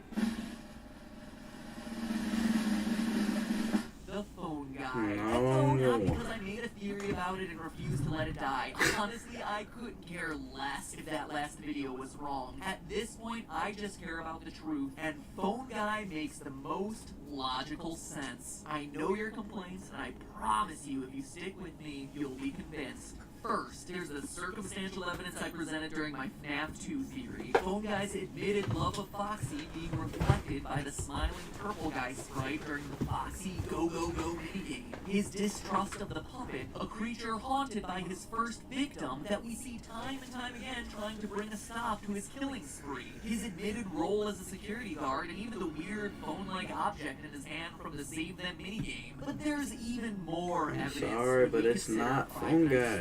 Consider this. He's the only person in the game who knows about the safe rooms. As we mentioned before, all the safe rooms were sealed up back in the Springlock suit days, back in the first Freddy Fazbear's Pizza location, meaning every other employee coming afterward would have never even heard of these things. Phone Guy is the only character we meet who would have any knowledge of these rooms, and more importantly, of how they operate, how they're invisible to the cameras, and more importantly, to the animatronics. And that's just the beginning. He's also the only person who knows how to use the Springlock suits. Again, once they were decommissioned, the suits were hidden away. Regardless of whether you believe that the killer used a golden Bonnie suit the whole time, or you think he used a golden Freddy suit, either way, we know for a fact the killer was using one of the yellow Springlocked suits. And Phone Guy Yeah, is but like the I said only earlier, character why would we he know tell had knowledge of everybody A, about where they were yeah. hidden, and B, how they were operated safely.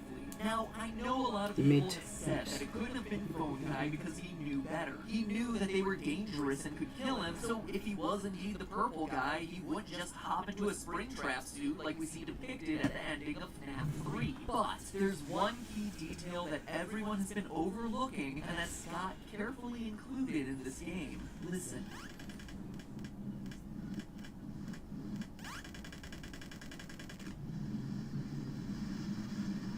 Hear it? There's rain. There are puddles on the ground. It's dripping from the ceiling. The killer had been using these Springlock suits safely for years, but in his panic to escape the ghosts, he failed to notice the wetness of the building around him. The killer had never encountered this problem before because the building had always been in a decent state of repair, but now it's a wreck, torn apart by age. Rain is able to seep in, something he didn't realize when he was in such a hurry to run away from the ghosts. And if moist breath can loosen the locks, you can bet some rain would make those suckers ready to snap shut. And they do, killing our killer. I mean, all of that makes a pretty compelling argument. Almost an open and shut case if there wasn't one final major criticism to the Phone Guy theory since the release of FNAF 3. It's a good one. The fact that Phone Guy seems to die during his Night 4 phone call from the first game. Hey, listen, I may not be around to send you a message tomorrow. It's been a bad night here for me. I'm kind of glad that I recorded my messages for you. Oh, come on. Every second count. When I did. If Phone Guy was the killer, why would the robots still be active after his death and the ghosts disappear? It just wouldn't make sense unless you stop to consider the rest of FNAF 3's endings. The big twist in FNAF 3 is the inclusion of a good and bad ending. By completing the game normally, you get the bad ending, in which we see Purple Guy die in a flashback minigame, and the whole thing ends with 5 masks representing the 5 main animatronics with lights on behind their eyes. The good ending, meanwhile, requires using some not-so-subtly hidden clues to unlock minigames, then basically ignoring those games, glitching them out, and giving hidden dead kids cake to make them happy, obviously referring to the victims of Purple Guy. Beat the game this time, and the ending is largely the same, but with one fewer animatronic mask and no lights on. The obvious difference here is that in the good ending, the souls of the dead children have been put in peace. When they disappear for good. They don't go back to their animatronic bodies. But the bad ending, the lights on behind the eyes of all 5 masks mean that these guys are still active. Angry, restless spirits still haunting the robots to this day. Because here's the thing. The good ending ending doesn't exist until you, as the player of the third installment, give cake to those kids during FNAF 3's hidden minigames. What you play in FNAF 1, though, is the aftermath of the bad ending, when the animatronics have killed Phone Guy but are still out for vengeance. What? Yeah, you made it through those first 5 nights at Freddy's. You overheard the death of the purple guy recorded live on the phone, but it wasn't enough. You got the bad ending. Even with the killer crippled in the back room in a spring-lock suit, the lights are still on in these animatronics. They're still roaming the halls, attacking anyone wearing that much-hated security guard outfit. People like Mike Schmidt, an innocent guy just trying to do his job at a failing pizza restaurant. And as the final nail in the coffin, what Phone Guy says in his Night 4 recording perfectly foreshadows what we see in the games. Maybe sometime you could check inside those suits in the back room. I'm gonna try to hold out until someone checks. Maybe it won't be so bad. Yeah, I always wondered what was in all those empty heads back there. Think about what Purple Guy does. He hides in a back room, the safe room, hides in a suit, and despite getting sprung trapped, actually does...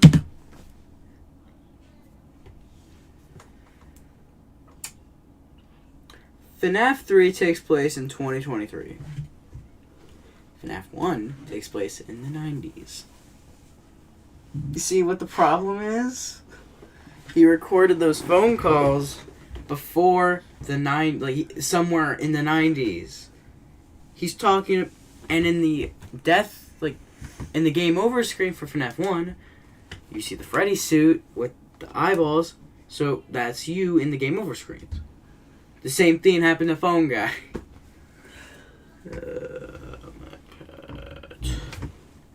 Hold out until someone checks. Holds out long enough for the phone dude to find the hidden safe room, recover the animatronic, and set it free in Fazbear Fright. Exactly what the Phone Guy said he'd do in his final moments. And as Springtrap, he comes back in FNAF 3. Also, how does he talk during a spring lock failure? And why would...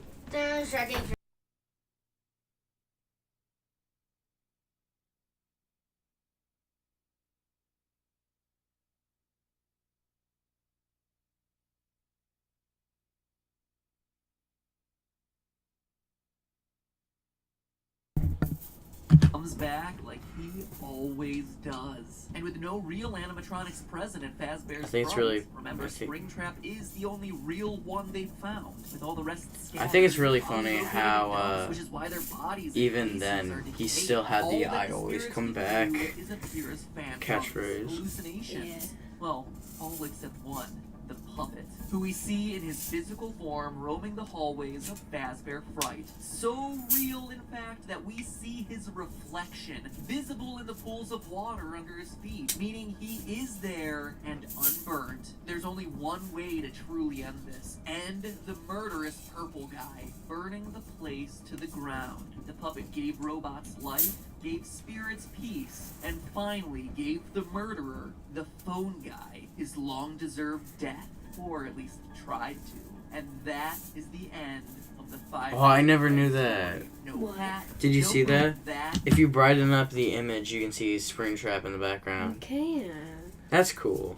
I never noticed. I never knew The that. end of the Five Nights at Freddy's story. No hat, no movie, no 4th installment. What? Oh, no! No! No! No! No! Oh my gosh. Oh my gosh, what happened? What's wrong? Look! Oh no. But hey, that's just a theory. Okay, If only he knew. theory. Thanks for watching. Hey, if you enjoyed these theories, show your appreciation by subscribing to the channel. Seriously, I spent more blood, sweat, and tears on these scripts than I have on the entire 4 years of this show. Wait. How many subscribers does he have? Than I have the channel. Oh, he had 4 million in 8 years. He got 4 million subscribers in 4 years. He got like 1 million subscribers every Seriously, I every spent year. more blood, sweat, and tears on these scripts than I have on the entire 4 years of this show. You know, hopefully you liked it. Hopefully you're satisfied. Did you know that this September is the 4th birthday of my YouTube career? Yeah, my YouTube career can in September is a toddler, which means he can go to school now. At some point. With the conclusions I reached, and I'm not gonna hopefully you lie. decide to subscribe as a result. Wouldn't mind it. Now then, welcome back to the Super Amazing End Card Tournament. Where today, I just have a simple question. Are you excited about a Five Nights at Freddy's movie? Yes. Click over here to say yes. Click over here to say no. And oh my gosh, it's purple guy. Watch out, he's gonna kill you.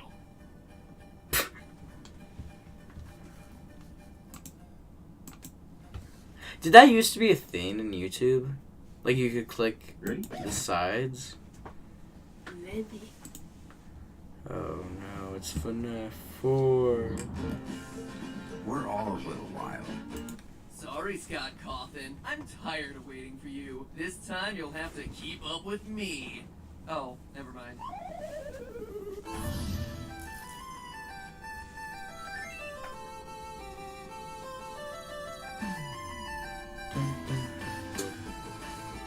Oh, you could tell that he made a film theory Yeah. because of the red thing.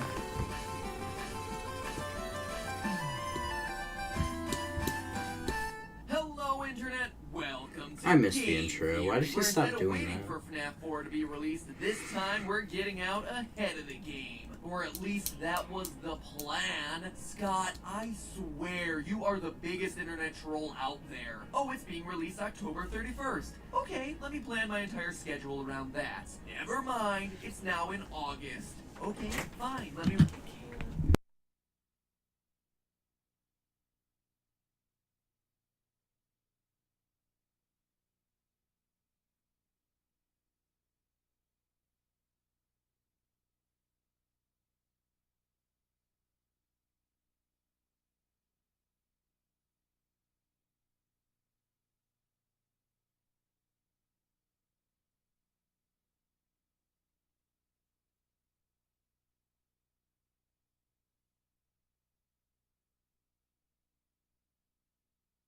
We're going to pause the stream to get some food. So, yeah.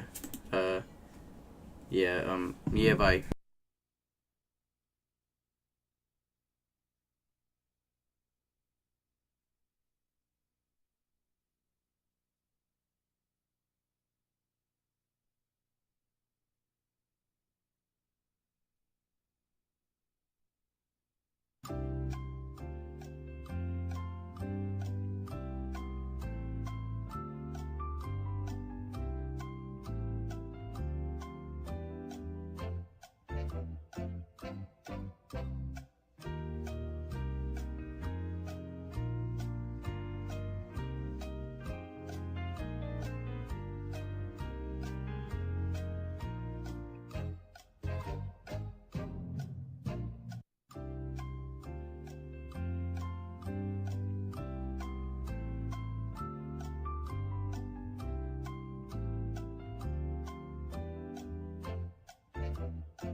me be direct. You're doing TV wrong.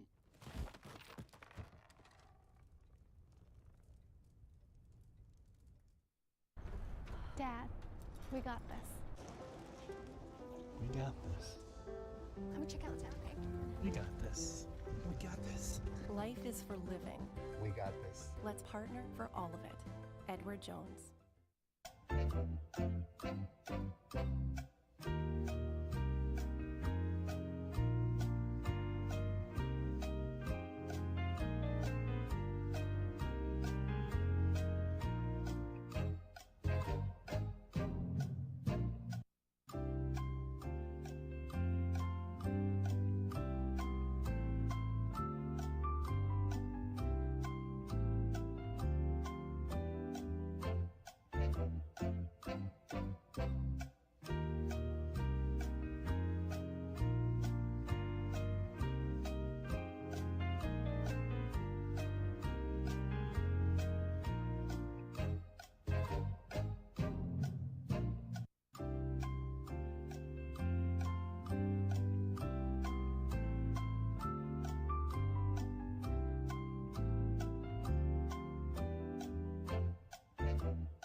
We are back.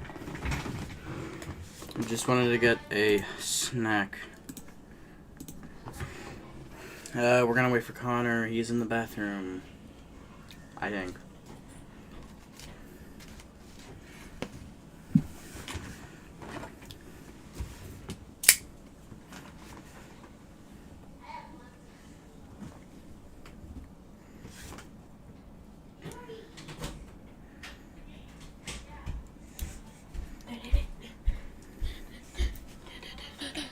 Hello. Hello.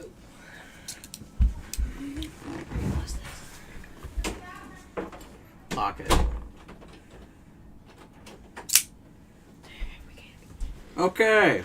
Is everybody ready? Are you ready? Yes. Okay.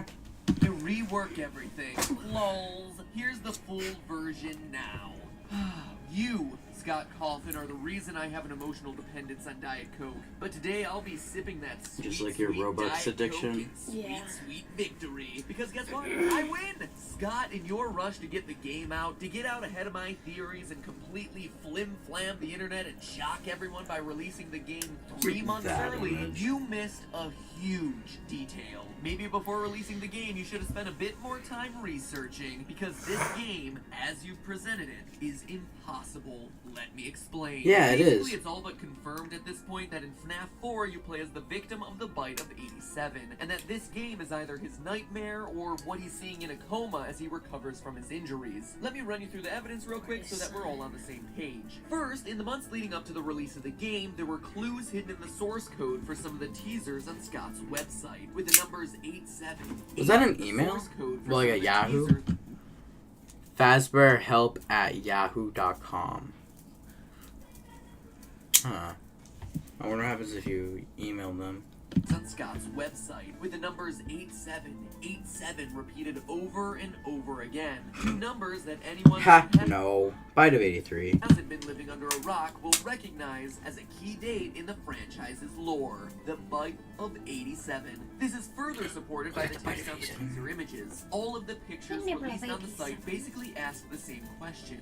Was it me? Which seems to refer to the actual attacker of the bite itself. But there was one more word we saw repeated throughout the teasers. Nightmare. Hidden over top of multiple teaser images was that exact word. That, combined with the Freddy Krueger-ish design of the animatronics, with teeth and claws everywhere, something far different from how we've seen these things designed in the past, seemed to indicate that this would be the way a child would imagine these creatures if he had had a traumatic experience with them, making it seem like what we would be playing would be a dream. Couple that with some evidence from the trailer. The first words are, what is it you think you see? Making us question the reality The of fourth the one? images in the game. Yeah, but there was definitely. also something that everyone seemed to overlook about this trailer. The appearance of the number 4. Scott doesn't do things randomly, as I'm sure we're all aware by now. And notice the movement of the 4. It starts off in a horizontal plane, like it was laying down on something, say a bed, but then wakes up to stand vertically before the trailer ends. Even that remnant red rectangle is meant to symbolize the bed. Everything seems to be letting us know that what we're seeing isn't really real, it's a dream, or better yet,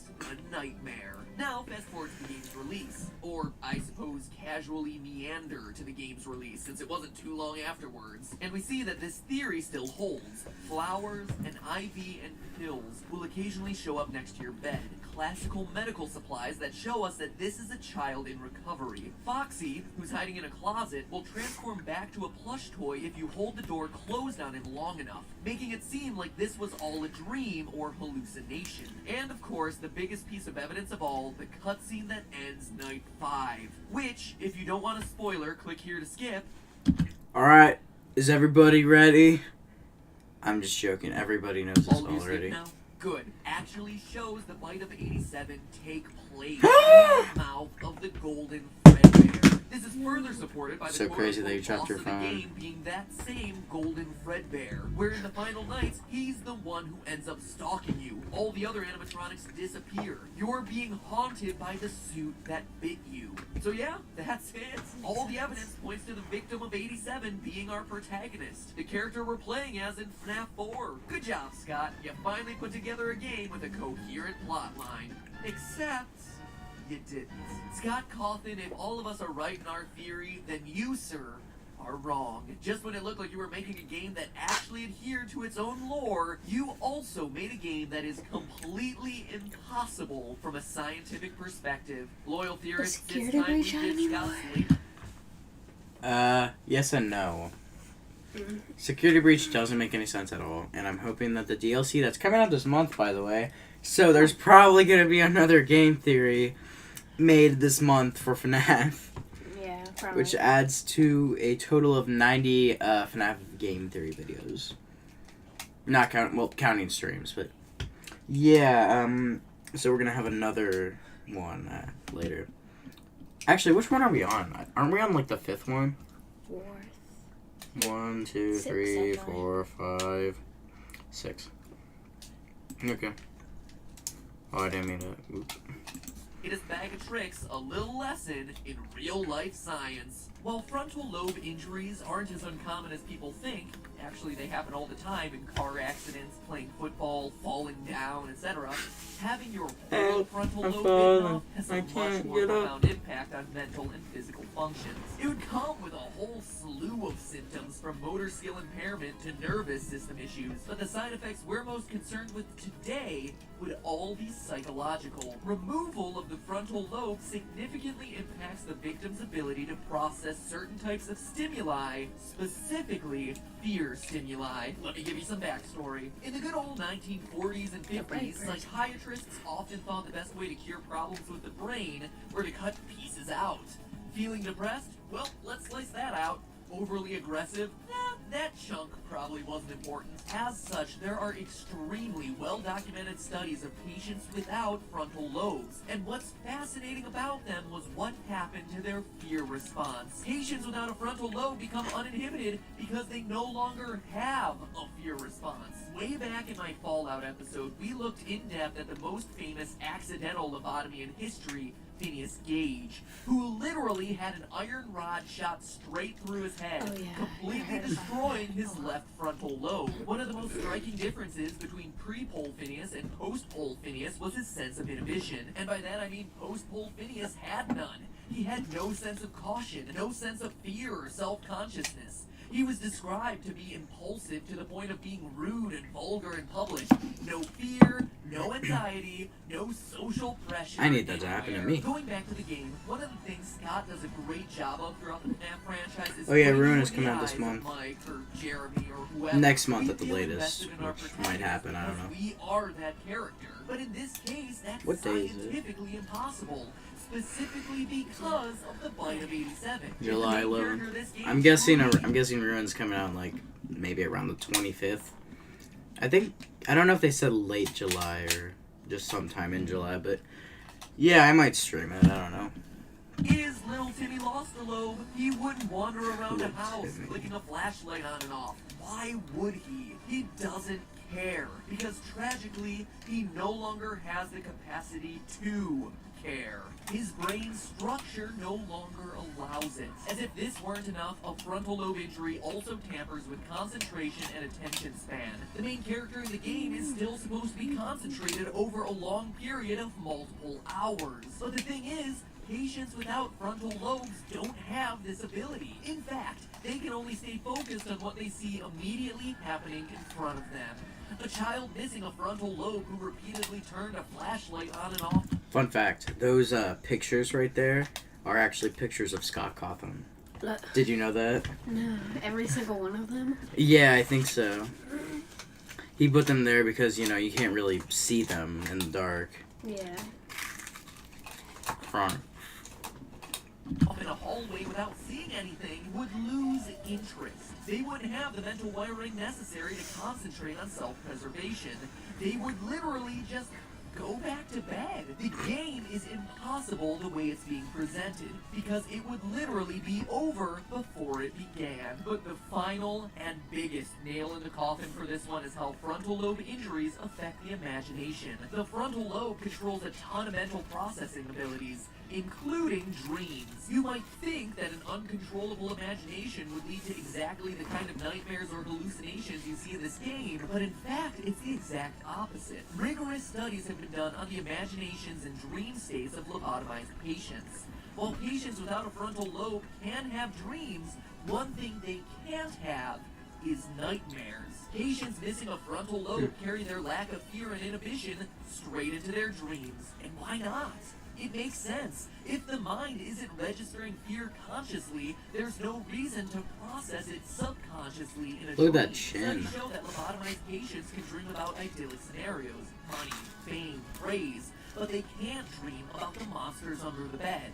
Or in this case, the foxy in the closet, making the nightmare state of FNAF 4 impossible for the victim of the bite of 87. In fact, going back to the dark days of psychiatry, some patients who experience the kind of recurring nightmare we see in FNAF 4 actually have their frontal lobes intentionally removed to stop these dreams from happening. One famous case describes a patient who is experiencing a recurring dream of being chased by ferocious animals. After the patient received the lobotomy in 1953, yes, he still had the dream, but would instead describe it as being a nice dream with some nice animals. His visions in the dream were no longer threatening. The animals were happy, he was happy, and he was no longer able to perceive any of the fear he once had. So Mario has no frontal lobe?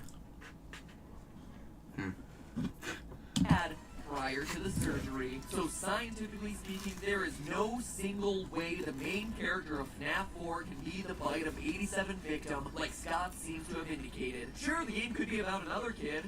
Yes, that would be lame. No, this game is meant to be about the victim of the bite of 87. The poor kid who wasn't just attacked at the restaurant, but continues to be tortured through nightmarish visions, dreams, coma-induced hallucinations, whatever. I have zero doubt that that's what Scott intended. But the fact of the matter is, he just didn't do enough homework. A kid with those sorts of injuries wouldn't care about those things in the first place. He would have no fear, and there would be no animatronics, real or imaginary, that would be able to keep him up at night. Biologically speaking, nothing he would be experiencing would be any scarier than the fan. Sorry, He Scott, mentions the better fan luck in the every movie. old video. But hey, Wait. What is that sorry, image? Scott, better luck. What is that image? He's talking about the movie right here. See? Luck in the movie. Movie. So that looks like what happens in the official trailer. But hey, Interesting. that's just a theory. A game theory. Thanks for watching. So that's the science of FNAF 4, but I'm working on picking apart the lore now. It'll take a few weeks, so make sure you Is that subscribe to get Garfield? notified of when that comes out. And to help you wait, click here to check out my all-new theory on how the characters in Dragon Ball Z pull off their famous Kamehameha waves. The science behind it all is actually incredibly cool. I mean, who hasn't wanted the ability to shoot energy beams out of their hands, right? So anyway, click there.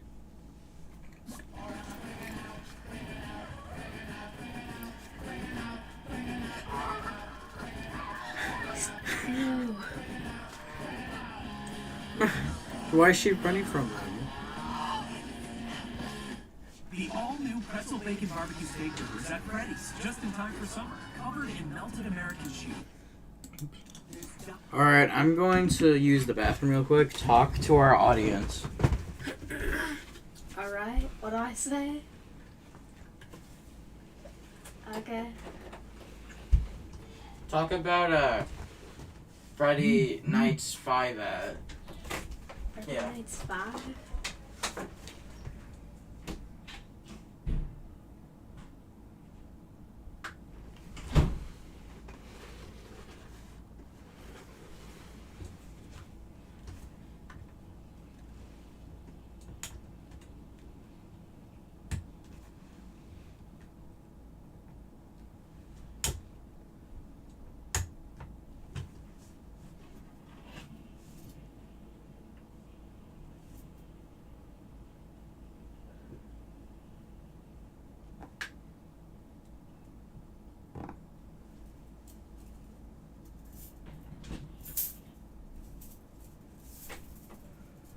Did you talk about Freddy Five Nights at? No. Wow, so rude. Alright. There's gotta be a code to open this. Bite of 87. Your text? I must be close. Incident of 83. One movie. 11 animatronics. 11 kids. One phone guy, one killer, text code for purple backwards. That Markiplier. What? Yes, Mad Pat. It was me. It was me the whole time. And that's no theory. Did he get Markiplier for that?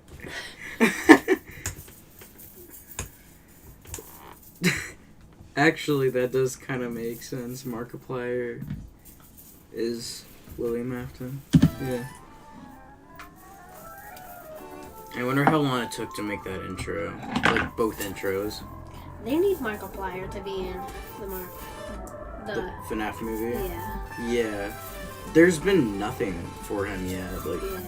he was actually in a official FNAF trailer. Did you know that? Huh. Here, I'll show you. I know Corey Kenshin, I think, is going to be in the FNAF movie. Yeah, he's in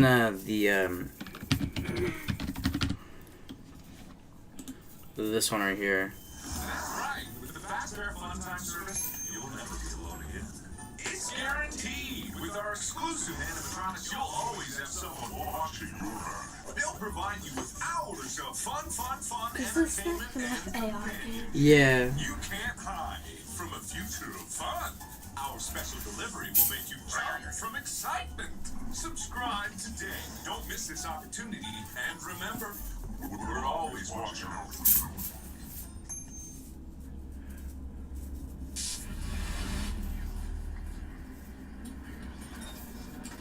No. Markiplier, get out of the closet. Nightmare Markiplier. His mustache is his teeth. Oh, did you hear Springtrap? Yeah. Markiplier, get out of people's houses. I'm watching you. Markiplier! Get out of random kids' houses.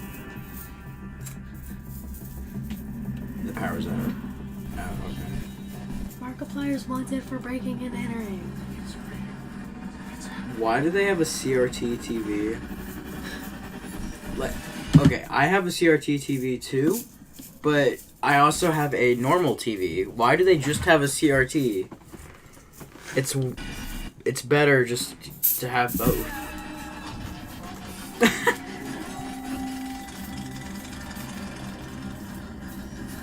I'm shaking in my boots.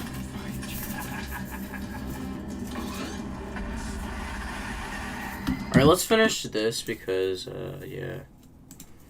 Oh, Internet. Welcome to the Five Nights at Freddy's podcast. Oh, sorry, I mean Game Theory.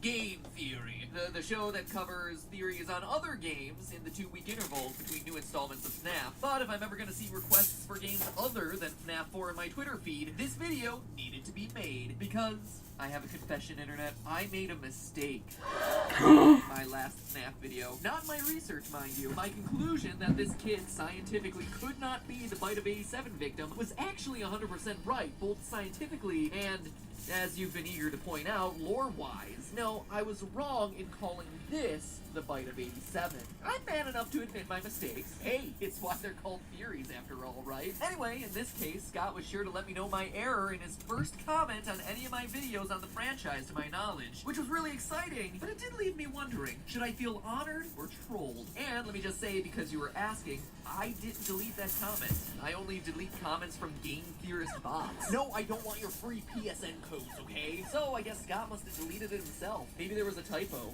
Or maybe a clue to FNAF 5. Do you guys mind, Oh, come on. We'll grab pizza and beer.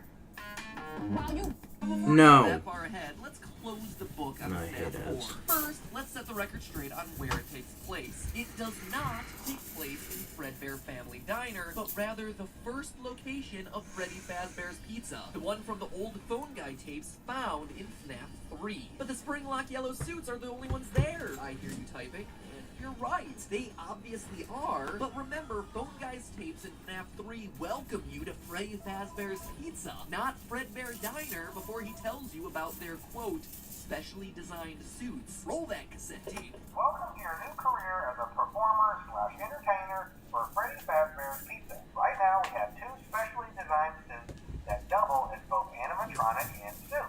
Specially designed, i.e. not in existence during the Fredbear era. Plus, in that same set of phone calls, Phone Guy tells us the suits have become decommissioned after an incident where there were, quote, multiple simultaneous spring lock failures. What do we see at the end of FNAF 4? An incident where multiple spring locks fail simultaneously and a child dies. And let me be clear, because the terminology is pretty confusing. In the game, the word spring lock is used to describe both the suit as a whole and the individual locking mechanisms within that suit. A spring lock suit is made up of multiple spring locks. To have multiple simultaneous spring lock failures, like Phone Guy says, would either mean multiple suits going down at the same time, which is a bit coincidental and hard to believe, or that multiple locks within the same suit collapse at the same time, causing a catastrophic failure. Say, for instance, because a child is swarming to escape and his tears are moistening the locks. Crunch. And besides, don't you think it'd be weird for Fredbear's Diner to use these suits, have them kill a child, sell the company, and then Freddy Fazbear's Pizza starts using them again?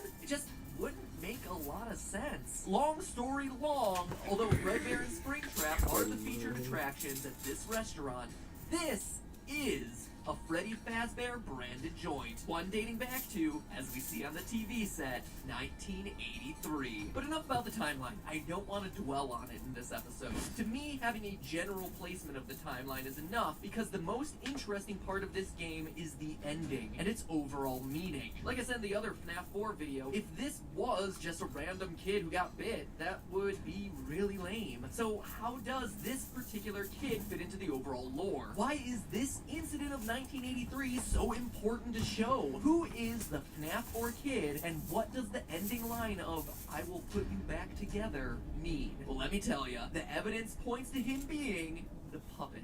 Let's look at the evidence. First, many have pointed out the streaming tears down the kid's face, which mimic the tears down the puppet's mask. Okay, sure, that was good evidence when we first saw them in FNAF 2, but at this point, those nice pixelated streams are on nearly every chubby-cheeked kid who's ever entered these restaurants. So alone, it's not much to go on. But we can take it one step further. While the tears themselves might not be interesting, look at this. It's a screen from the Mangle minigame back in FNAF 3. This weird, crying, giant silhouette was just kinda out of place in the last game. And all us FNAF theorists just kinda glossed over it in our analyses, since, seriously, what is it? I mean, it kinda looks like the puppet, right? With its overall fabric feel and its thin striped legs. I mean, that's what I thought at the time, but again, there was really no reason to bring it up since it just didn't fit anywhere. But now we have a new game and new information that might make this make sense. Look at its body position. Notice anything specific about it? It resembles a position we see our FNAF 4 kid in a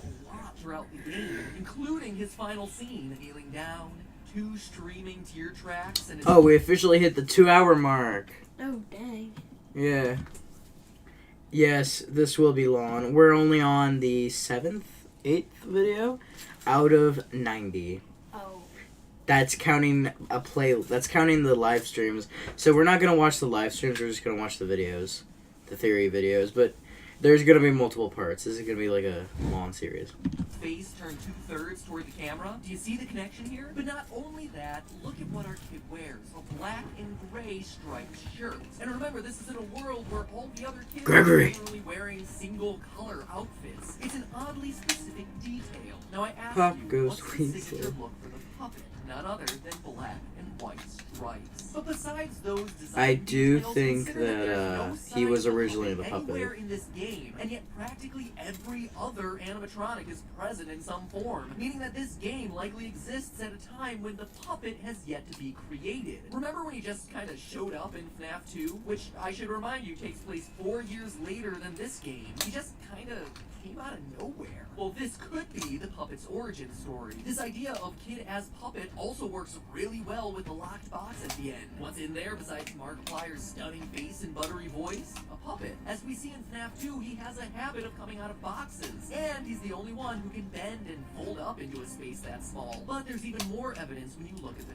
timeline. Now, I challenge you to ask yourself one question. What exactly is the child afraid of in this game? Why does he hate this restaurant so much? The easy answer would seem to be the animatronics, but that'd be wrong. It's important to note that at the time of the cutscene minigames, he's not scared of Freddy, Bonnie, and Chica. When you walk over the pile of plushies in the corner, we see that he considers these characters as his friends. Foxy is kinda in that camp too, but to a slightly lesser degree because his brother has started scaring him with the Foxy mask, hence the head being pulled off. Even the weird psychic friend Fredbear isn't a scary presence for him. So clearly he's not scared of the characters. Is he scared of the people working at the restaurant? The purple guy? Maybe, but that's not quite the full answer either. Again, watch how he behaves. When trying to escape the worker in the Fredbear outfit, he can't muster the courage to run past the show stage with the yellow suits. He collapses in fear. And when the bullies drag him over to the stage, he's freaking out. Clearly, what he is specifically afraid of in this restaurant is the yellow Springtrap suits, whether in animatronic mode or suit mode. Which begs one question. Why? Well, the answer lies in psychic friend Fredbear. Look at the dialogue running through He's the here, kid's head. he's Or there, the other he's way to find everywhere. someone who will help. You know what happens if he catches you. That line would be easy to write off as this just being a scared kid who believes the ghost stories he's heard from the dead-eyed girl he talks to on the way home. She's creepy. If it wasn't for one thing, this other line. No. Don't you remember what you saw? This kid actually saw something, a crime, something terrible in these restaurants. It would seem to imply that he saw Why is that another actually child high get shoved quality? into one of these suits. This would also explain the strange brown pixels sticking out of the yellow body backstage. A tuft of hair, perhaps? All of these details also fit with the character I've been lovingly calling Psychic Friend Fredbear. He's here, He's there, there, he's everywhere. Who you gonna call? Psychic friend Fredbear. I mean, seriously, what is this thing? Sometimes he's a bear, sometimes he's referencing it, and sometimes he's a flower? Okay. At first, it seemed like a creepy little toy was nothing but an imaginary You friend. can't That talk was about. until the final moments after the bite, when we see the bear's signature yellow text. But this time, instead of parroting back the kid's feelings like he usually does, he shows that he is clearly in possession of a mind of his own, saying all kinds of creepy things like, "You are broken. We're still your friends. Don't you believe that? And I'm still here. I will put you back together." This isn't just a split personality of the kid or anything. This is a separate entity. This is a spirit. This is someone who knows the danger of getting caught by the people wearing those suits. This is the victim that our FNAF 4 kids saw getting stuffed. This is Golden Freddy. Guy's first victim. And I know you're rushing to the comments now to say that this changes a lot of things and goes against stuff we've been saying for a while. Don't worry, we'll address it. Just get excited. We've pinpointed the identities of our two most mysterious animatronics. This is an awesome revelation from an evidence standpoint, but to be honest, it's a little disappointing from a storytelling standpoint. Here's why. We humans all have a proven psychological need to complete things. This need is called, unimaginatively, the completion principle. We want to fill in the blanks in the stuff around us so that the world makes sense style. and we feel in control. It's the biggest psychological reason why you want to beat a game, or even just an individual level. You know how you just can't stop and save in the middle of a level? You have to play until it's done. This is the reason why. Weirdly enough, it's even the reason why it's so hard to leave just one slice of cake outside of sheer deliciousness, or leave out the last two pieces of a puzzle. I mean, even just looking at it on the screen, Earl, just put the piece in. Just finish the last two pieces. Just animate the pieces to move over into the open slots. I beg you. Just finish the last... Thank you.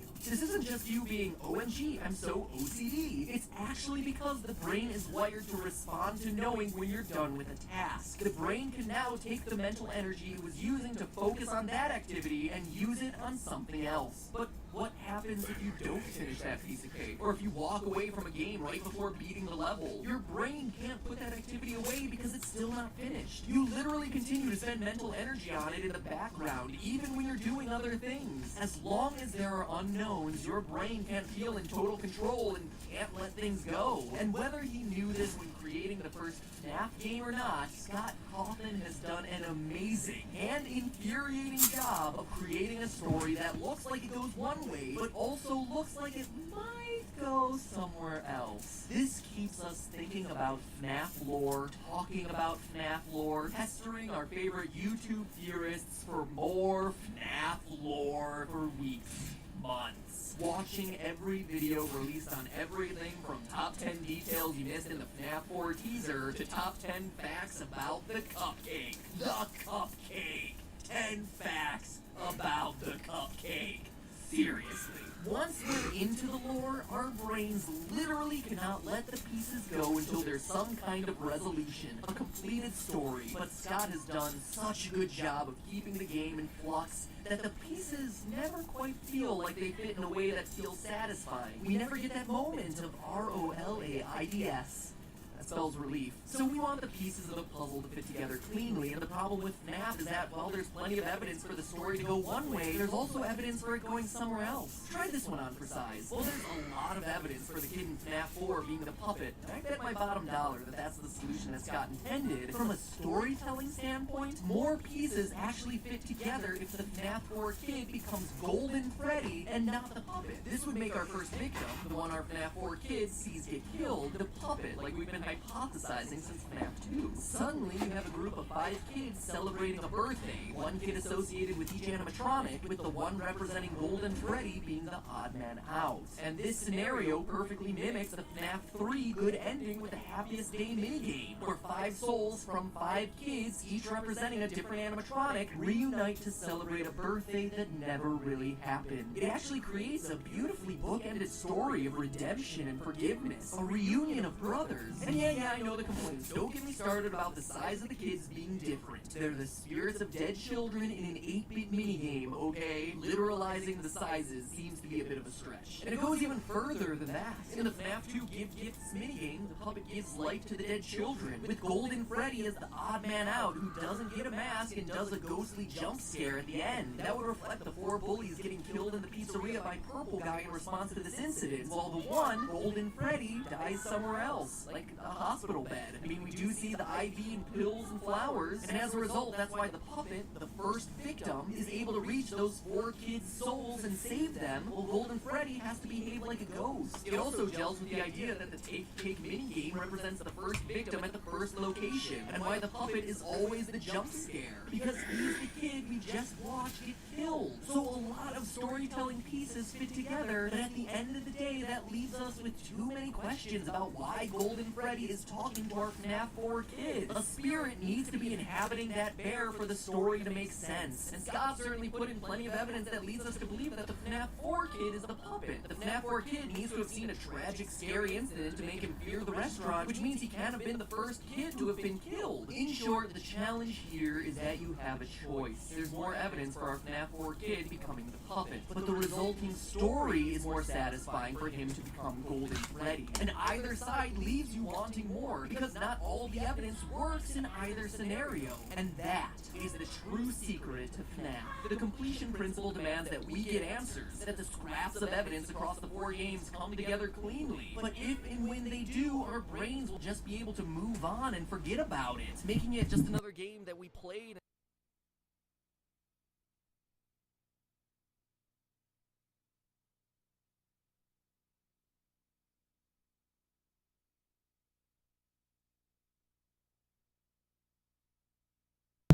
And it's collecting dust on our shelf, or taking up memory space in our Steam account, I guess. In the meantime, good on Scott for making sure FNAF is always on our minds. He didn't do it by giving us endless levels or a whole bunch of stuff to complete. He did it just by making sure the pieces that are there are never quite enough. So GG, Scott.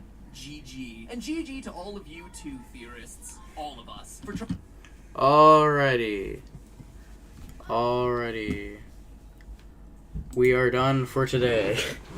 This is going to take forever, and yeah, look, we're nowhere close being done, so we will continue another time. Thank you for joining me today, Connor. And thank you for joining me today as well. Hopefully the next one we'll be able to get through more.